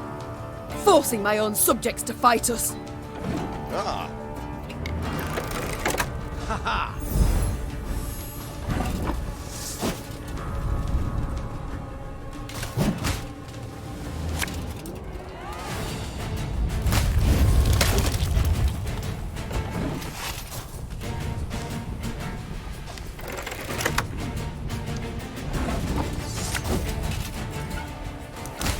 The overseers are dead, Your Grace.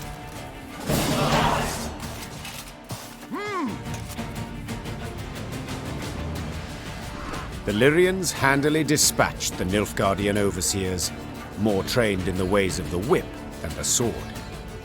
Those who survived now found themselves shackled in the very chains they'd forced the peasants to wear. Peasants. Oh, unfortunate souls. The cruel labor in the quarry had taken its toll. They stood before the Queen, shrunken to skin and bone, clothed in tattered rags, their eyes reddened by dust. But in those eyes burned a brilliant fire. Your Grace, them black-clads treated us like dogs, stripped us of dignity. So we beg you, give us arms, let us march neath your banner. 'Tis a chance at revenge we seek, we want. Reynard leaned towards Meave and spoke in a scarcely audible whisper. Majesty, they've nowt.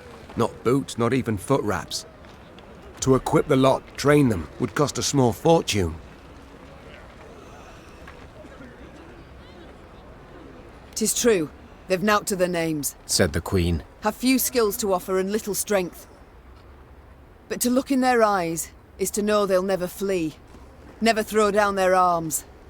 Such recruits are worth coin in any amount. Emaciated, downtrodden, the peasants met the Queen's offer with gratitude.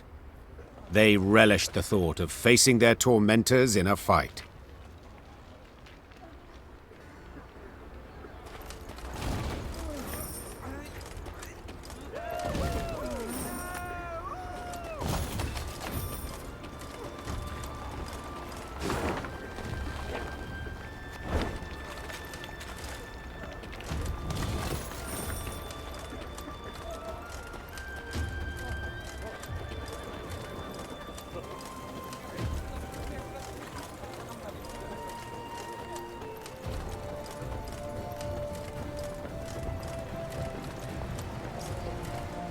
Meave's force reached Cavaldon, a small, run-down town. The Blackclads, they've a strong garrison in place, Proclaimed her scouts upon returning from a foray. and they stand prepared for a siege.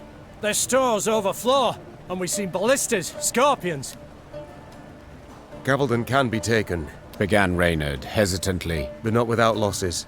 Considerable losses. A retreat. Is that what you advise? I fear the soldiers wouldn't take to such a course. They're eager, Your Grace. They've a fire in them. Order a retreat and you could devastate morale. Our losses may be heavy, said Meave, drawing her sword. but I'll make certain the vile invader suffers even more. Order the troops to prepare. We will attack. Soon after, the Lyrians moved on Cavaldon, war drums rumbling in step to their march. Upon the war...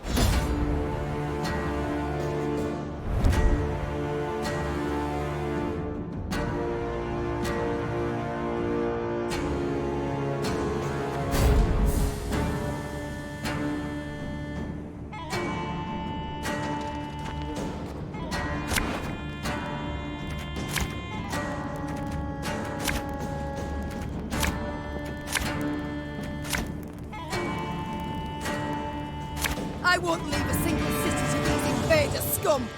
For Lyria! For Rivia! Eilherzer!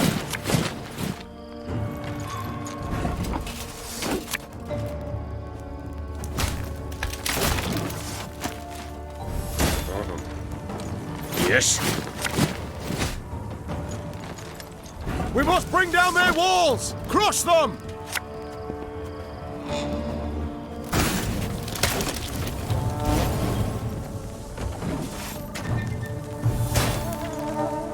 Now, how did that incantation go?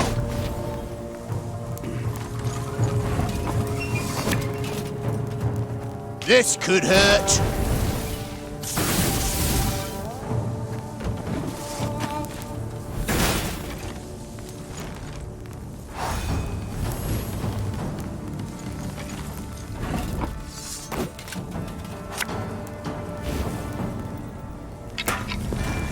I'm a monster. Army's a waste of time for one like me.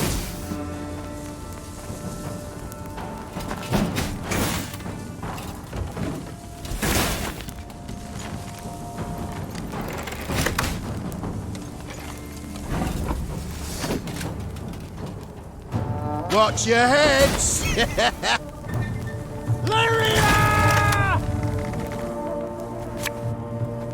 Left, right, left, right.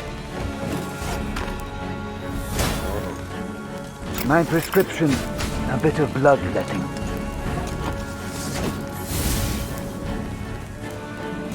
Bigger they are, easier they are to target.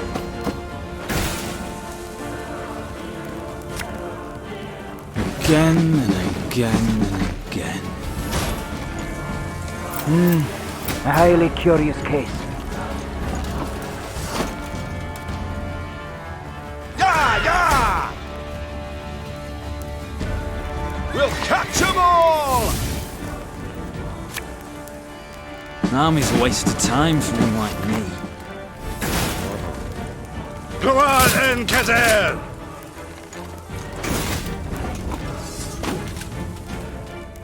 One boat. The chase is on! Thing about slings, they hide well. Discipline, that is what you folk lack.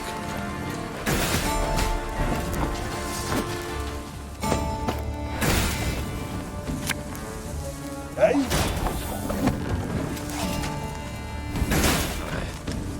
Erigloire.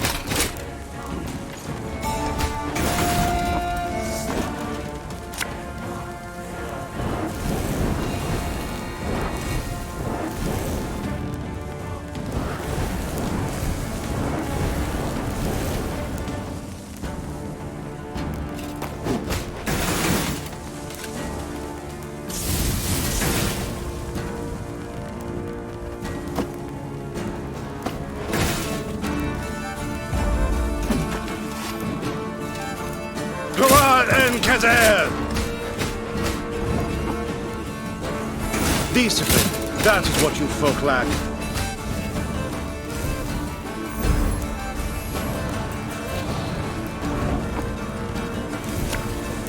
Erigloire.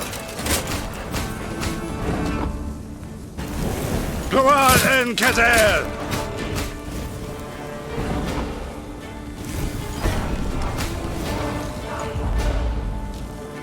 We did it, Your Grace. The city is ours.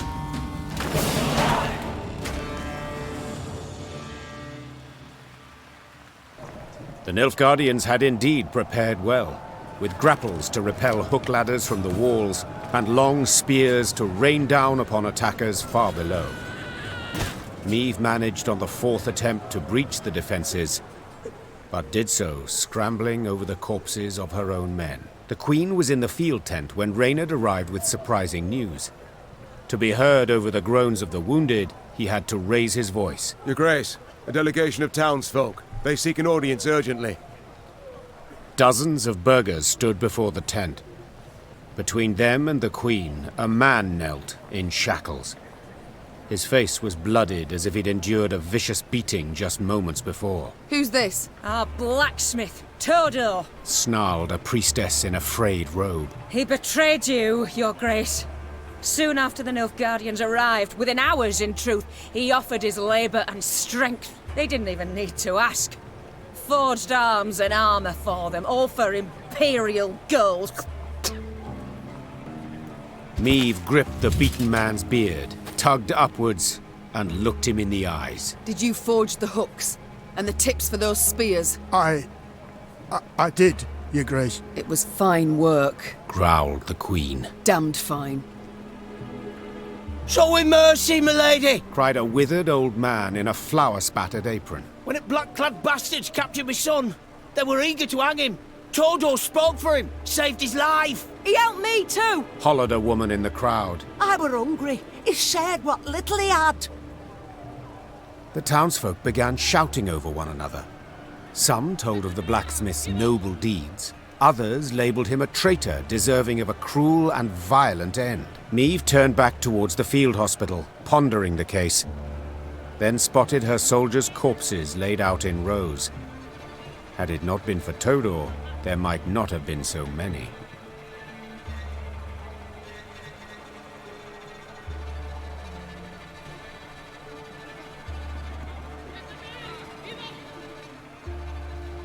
"20 soldiers died today, wresting Cavaldon from Nilfgaard's grip. said Meve, her tone cold and unforgiving. 'Twas your iron that felled them. 'Twill be your blood that pays the debt. 5 lashes for each of the fallen. Todor's torturers were several, as no one man's arm could complete 100 blows. Amazingly, Todor survived the ordeal, but his body had been broken.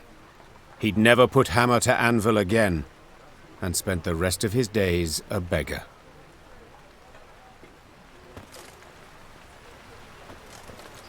He weren't a bad person, milady. He strayed, aye, but deserved no such fate.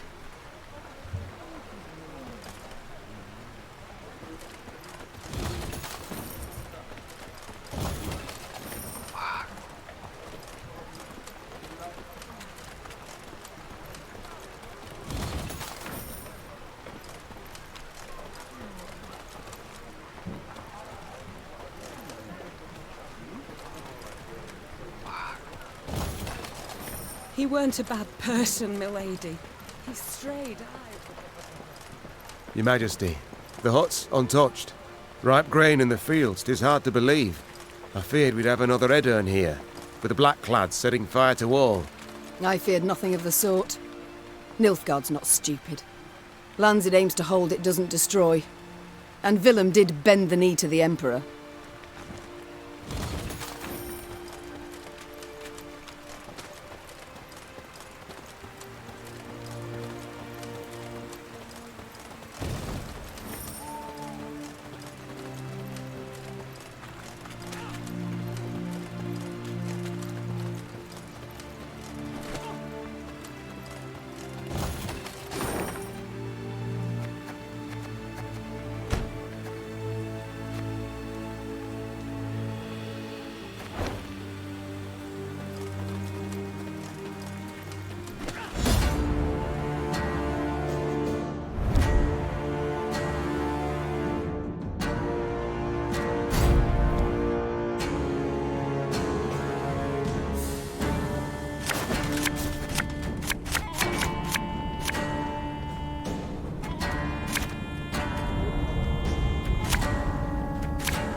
New orders? No? Ah.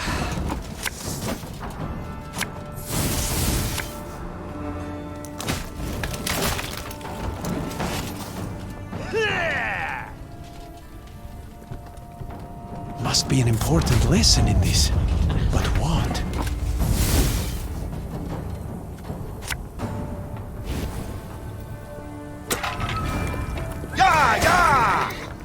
One boat's all I need.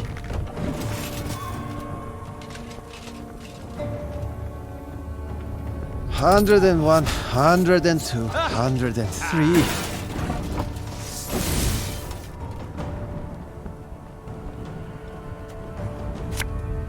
Army's a waste of time for one like me.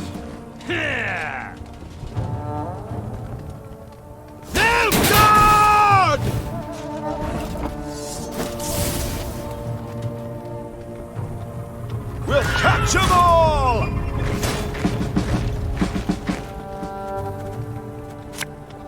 Thing about slings, they hide well.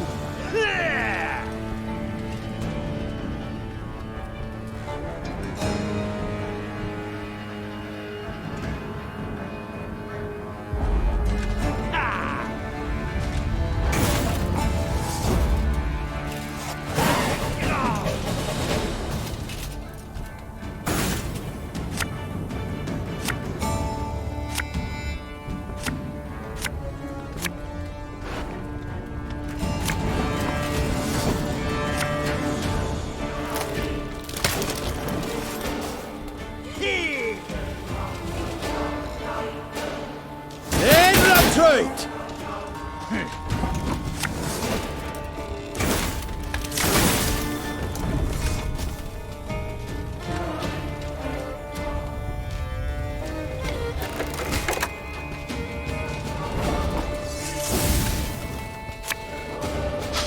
I smell a leak.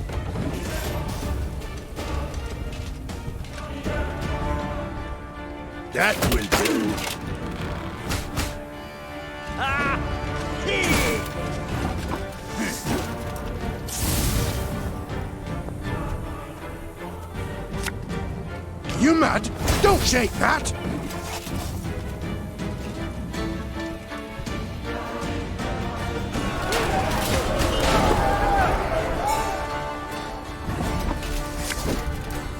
Again and again and again.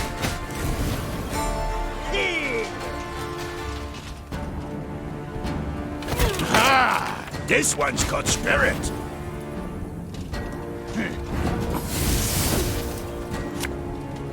Hey?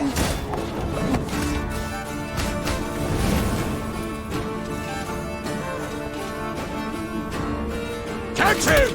He's worth 20 florins!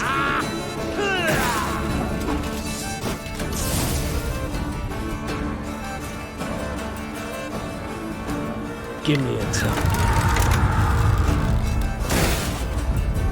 Army's a waste of time for one like me.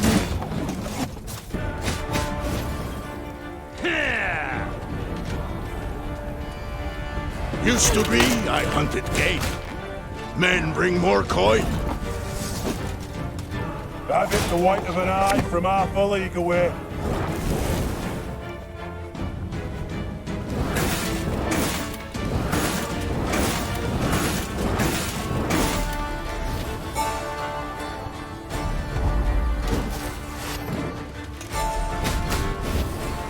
Back in line! Move!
New orders?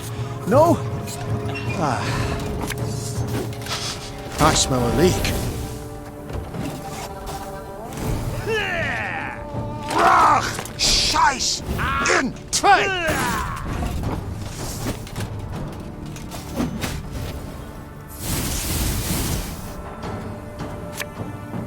Bigger they are, easier they are to target. Must be an important lesson in this. But what? Thing about slings, they hide well.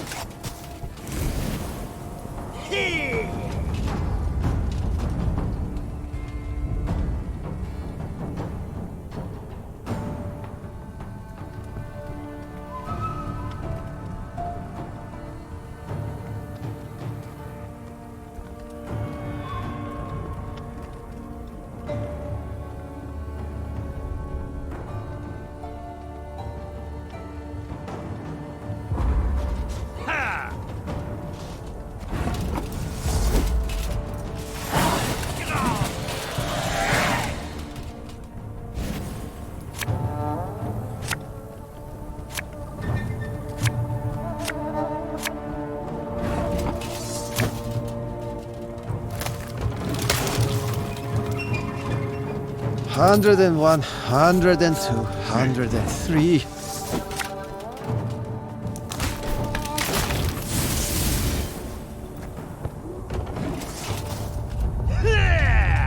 As good as dead, that lot.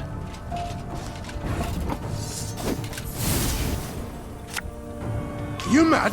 Don't shake that!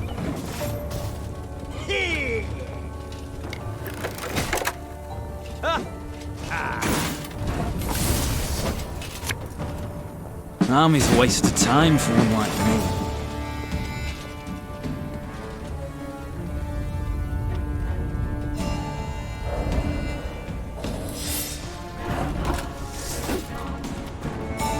Left, right, left, right.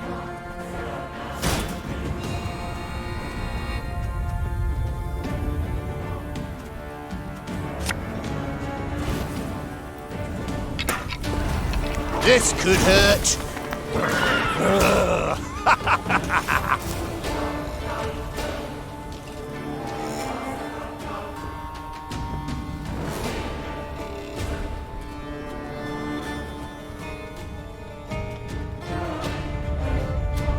Off to the front yet again.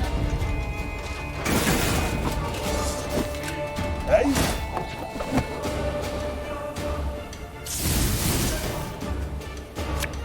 Yeah, yeah!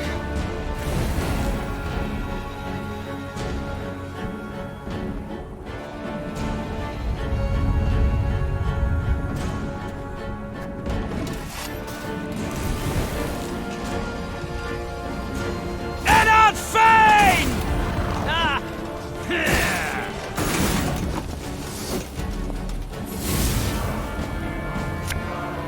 I'm a monster.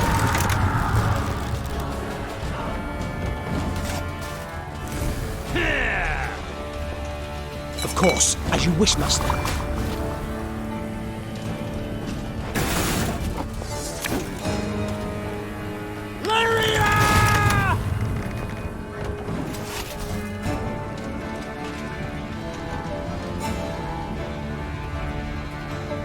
That was not in the spellbooks.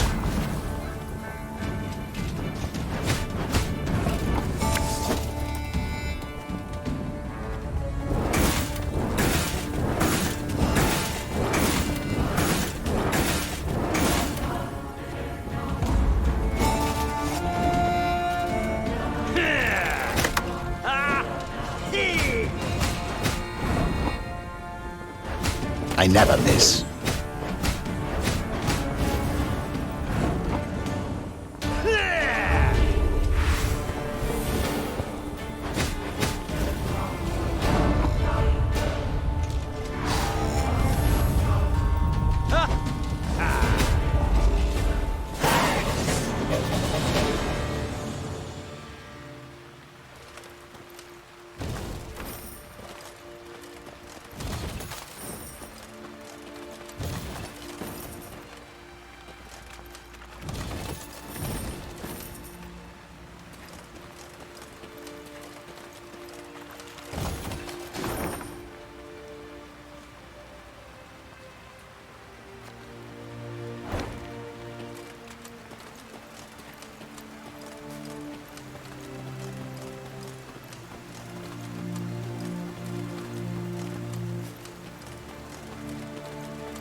Broadhead now loomed before Meve and her force.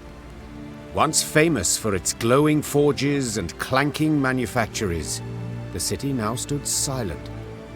Why, you might ask? Because Mahakam. Decades past, it had opened its gates to human merchants and dwarven arms, exquisitely crafted and not nearly as dear as those made by man. The caravans had simply stopped coming to Broadhead. When its black-clad garrison spotted the Lyrians approaching, they'd hastily fled, left the city's gates open wide. Yet, they did not leave empty-handed. Their convoy comprising at least a dozen wagons loaded ostensibly to the hilt. With what might they have fled? With something damn heavy, replied Gascon, squinting his eyes. Look at this. 2 horses to pull each wagon, and the wheels cut deep into the road.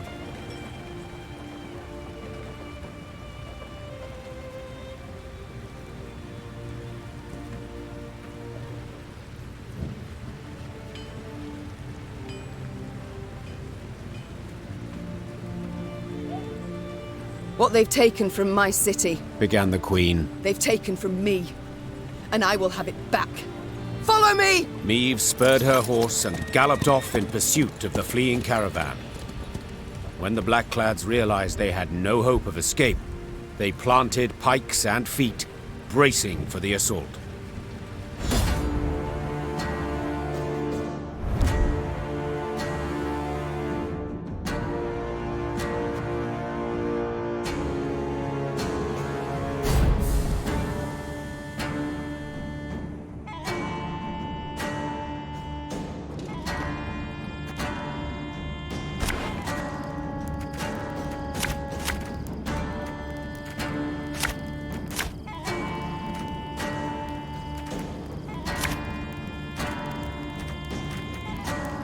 Stop!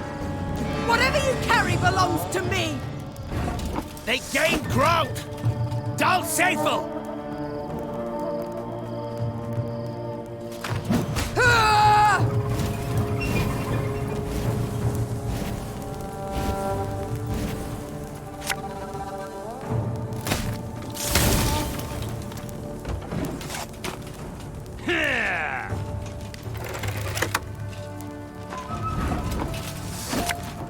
Catch!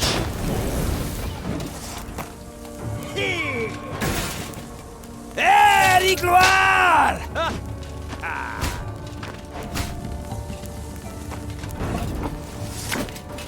Hey?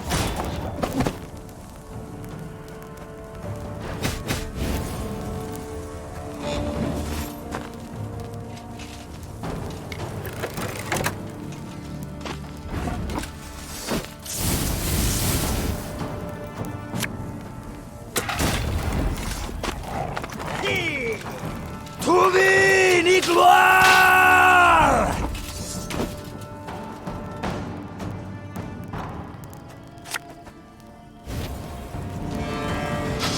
I smell a leak.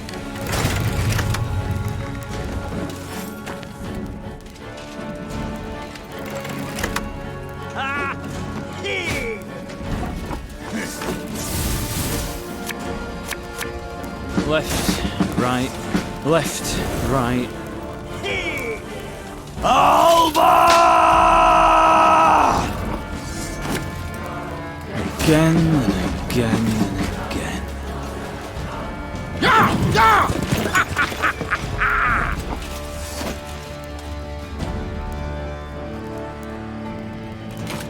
Ha!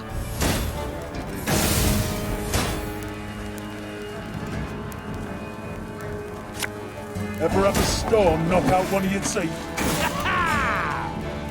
My boots got sand aplenty in them.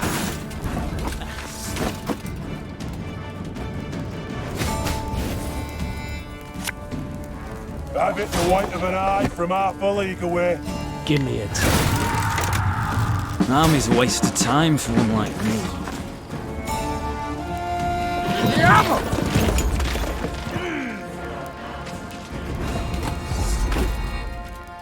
Enough! I refuse to die for these scraps!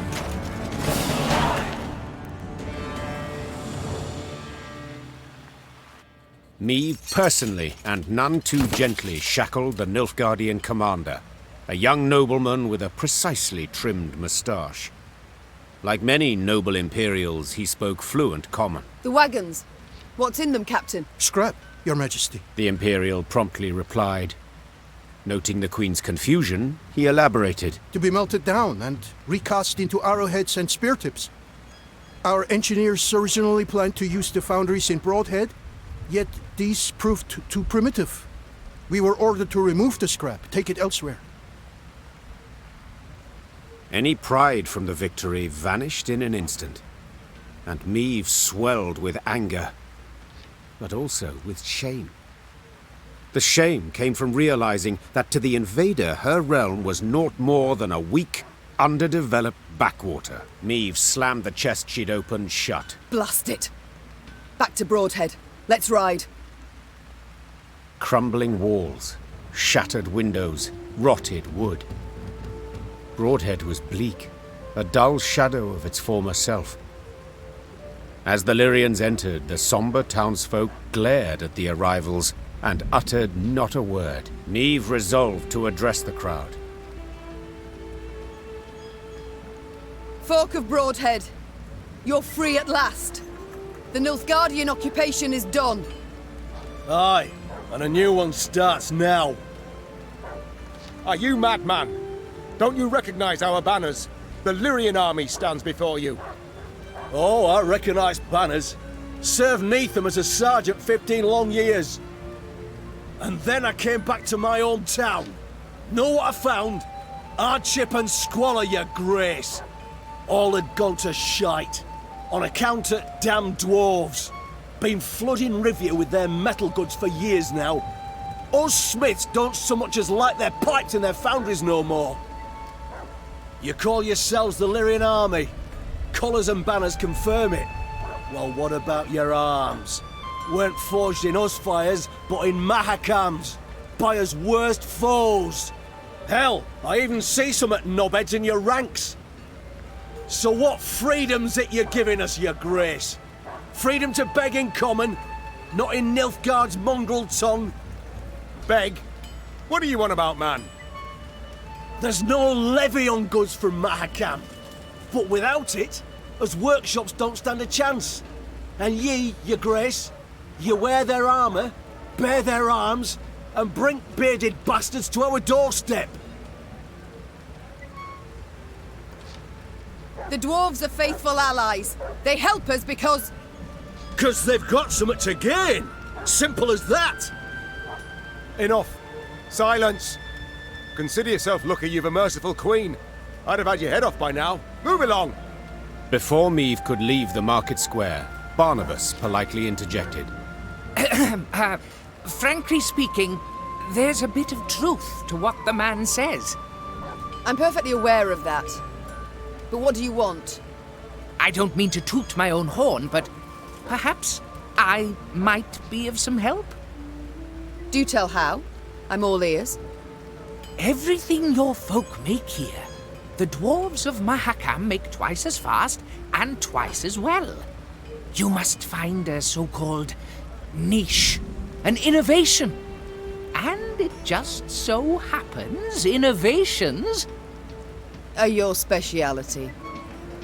At the risk of being immodest, exactly. Besides, it might serve the cause of peace to show the folk here, non-humans, are not all bad, that they can help, not just steal human jobs and piss in their milk. I'll consider it, Barnabas. I shall think and let you know. The time came to leave Broadhead, so Meave summoned her advisors, eager to hear their counsel. They put forth ideas, many of merit, but the Queen would decide the city's future.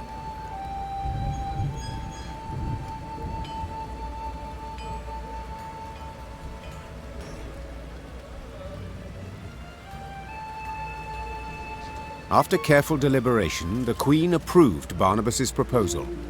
He would manage the city's ailing industry and seek to restore it to health. Barnabas, just please, do your best not to blow it all up. Don't you worry, Your Grace. The only boom in this town's future is that of the economic sort.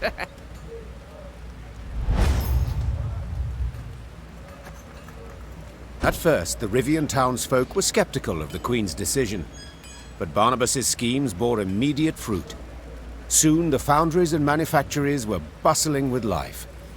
Before long, Meve herself received new goods produced there. Now, I'm no ally of gnomes or any freaks, but this Barnabas bloke, he's not a bad apple. Now, I'm no ally of gnomes or any freaks, but this Barnabas bloke...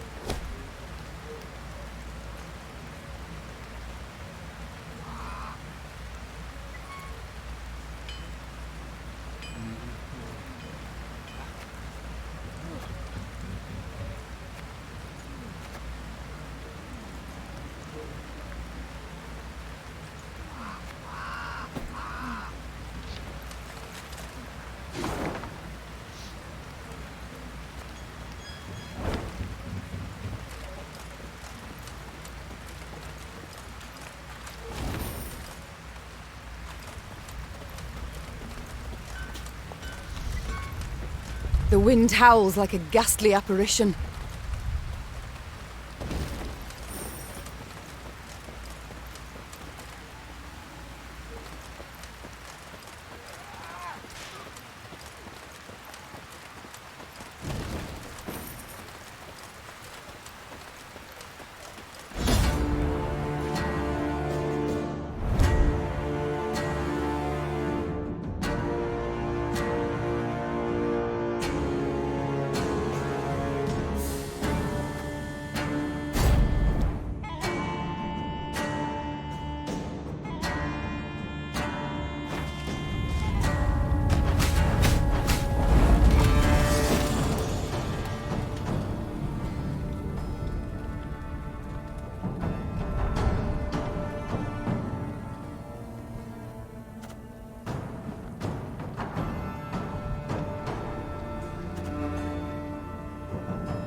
Aye.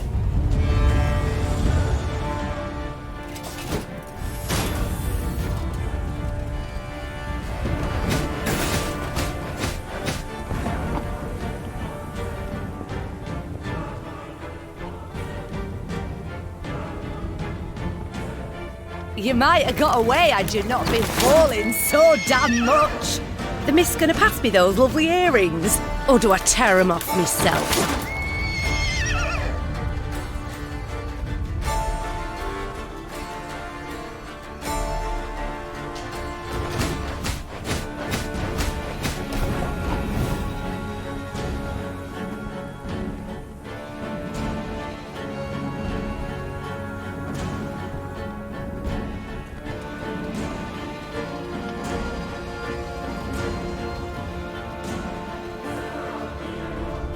If anyone asks, you've not seen me.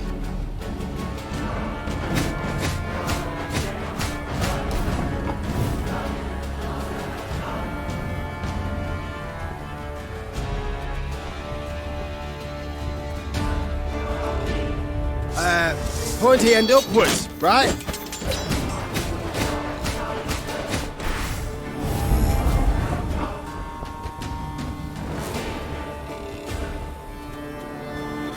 There's been a mistake.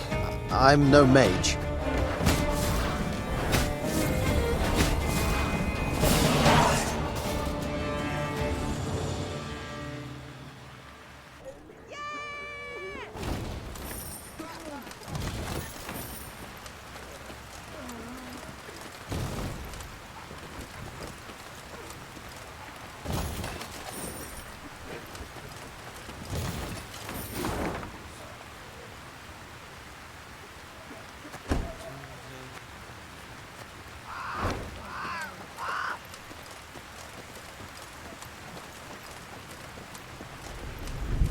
When Meve saw Reynard's usually stoic visage rent by a half-moon grin, she knew he brought particularly good news. Your Grace, our toil has borne fruit. The liberated towns of Rivia have hired an outfit of mercenaries conveyed to your command, along with wishes for a speedy victory. Meve cast an eye over the long column of hired soldiers, taking in their top-notch arms and battle-hardened faces. Her gaze lingered longer on their banners, surprised to see some bearing the Caldwell crest, suggesting Dragomir had proven worthy of the trust she had extended him. With support like this to bolster our ranks, our way grows easier, said the Queen with a smile. Send the townsmen a letter. Say their queen thanks them for their devotion to the realm, and when the time comes, she shall reward them fittingly.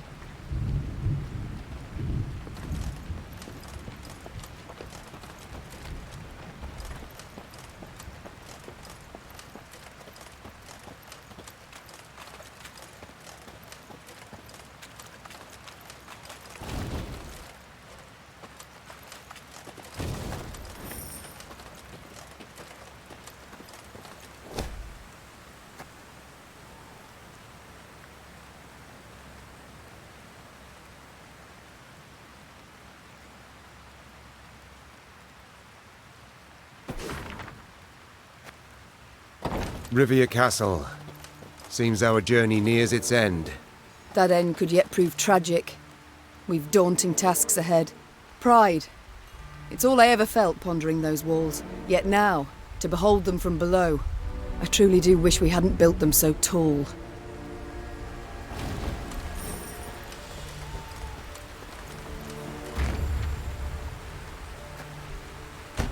The castle of Rivia now loomed before the Lyrians. Water surrounded it on 3 sides, and dual defensive walls studded with podgy turrets completed its perimeter. It was famously difficult to take, and had changed hands only once, a few months before, when traitors opened its gates to the Nilfgaardians. Foreign banners waved upon the walls. The Golden Sun and General Epdahi's crest on Rivia's walls, the walls of home. There was somber silence among the troops, the glee and pride of many triumphs suddenly gone. For each knew if the Queen ordered an assault, most would lie dead by sunrise. Your Majesty, began Reynard in a reassuring tone. We needn't strike quickly. We've time on our side. To prepare would be wise. 2 months, I wager. Perfectly enough. We stop supplies from getting through. They'll capitulate, I've little doubt.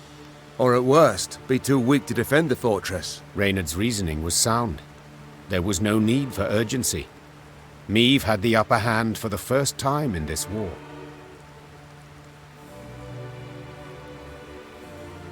These invaders have grown fond of Rivia Castle, said Meve. So let them stay and rot. Reynard, erect road barricades and guard posts between city and citadel. Gascon, seize all boats, barges, anything that floats. Stop anything from entering from the lake. Move! Soon Rivia Castle stood isolated from the world outside its walls. All roads leading to it were blocked, impassable. Fishing boats, a cordon, embraced the fortress on Loch Escalot. The lanterns on their bows glowed like fireflies in summer. Then, an emissary from the castle brought a message for the Queen. General Epdahi wished to meet, face to face, and half the way between the citadel and the Lyrian camp. Well, well, some general, smirked Gascon. We've barely snapped the trap shut, yet he's already shaking in his knickers.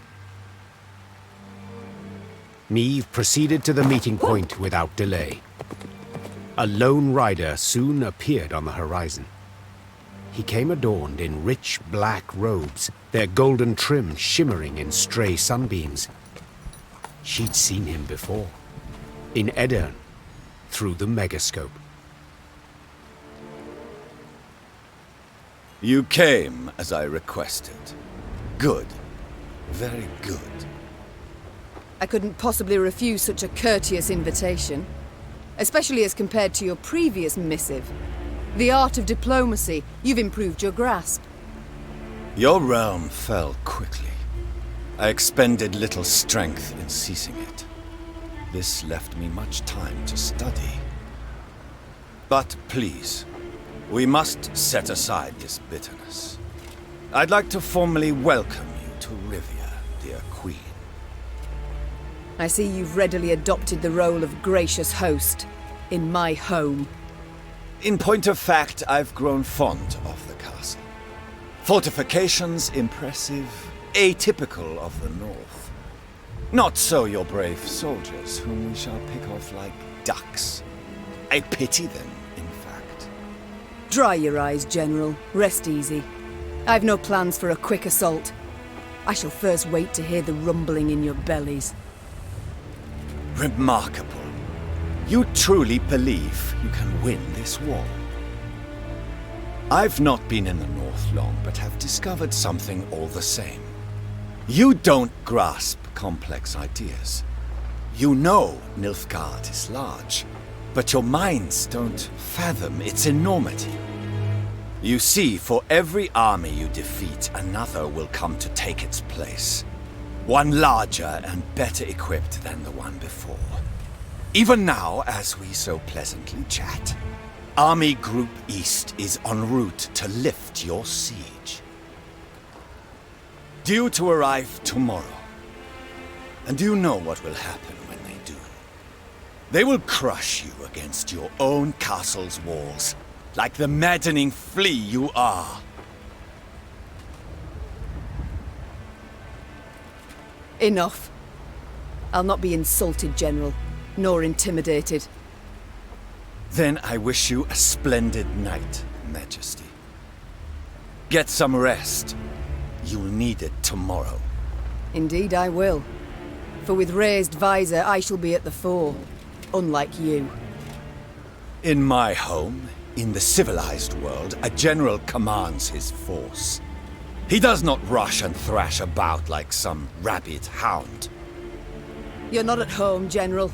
You're in the North, in my home. But you're right, I will rest. While you should pray to all your gods that we don't meet amidst the fray.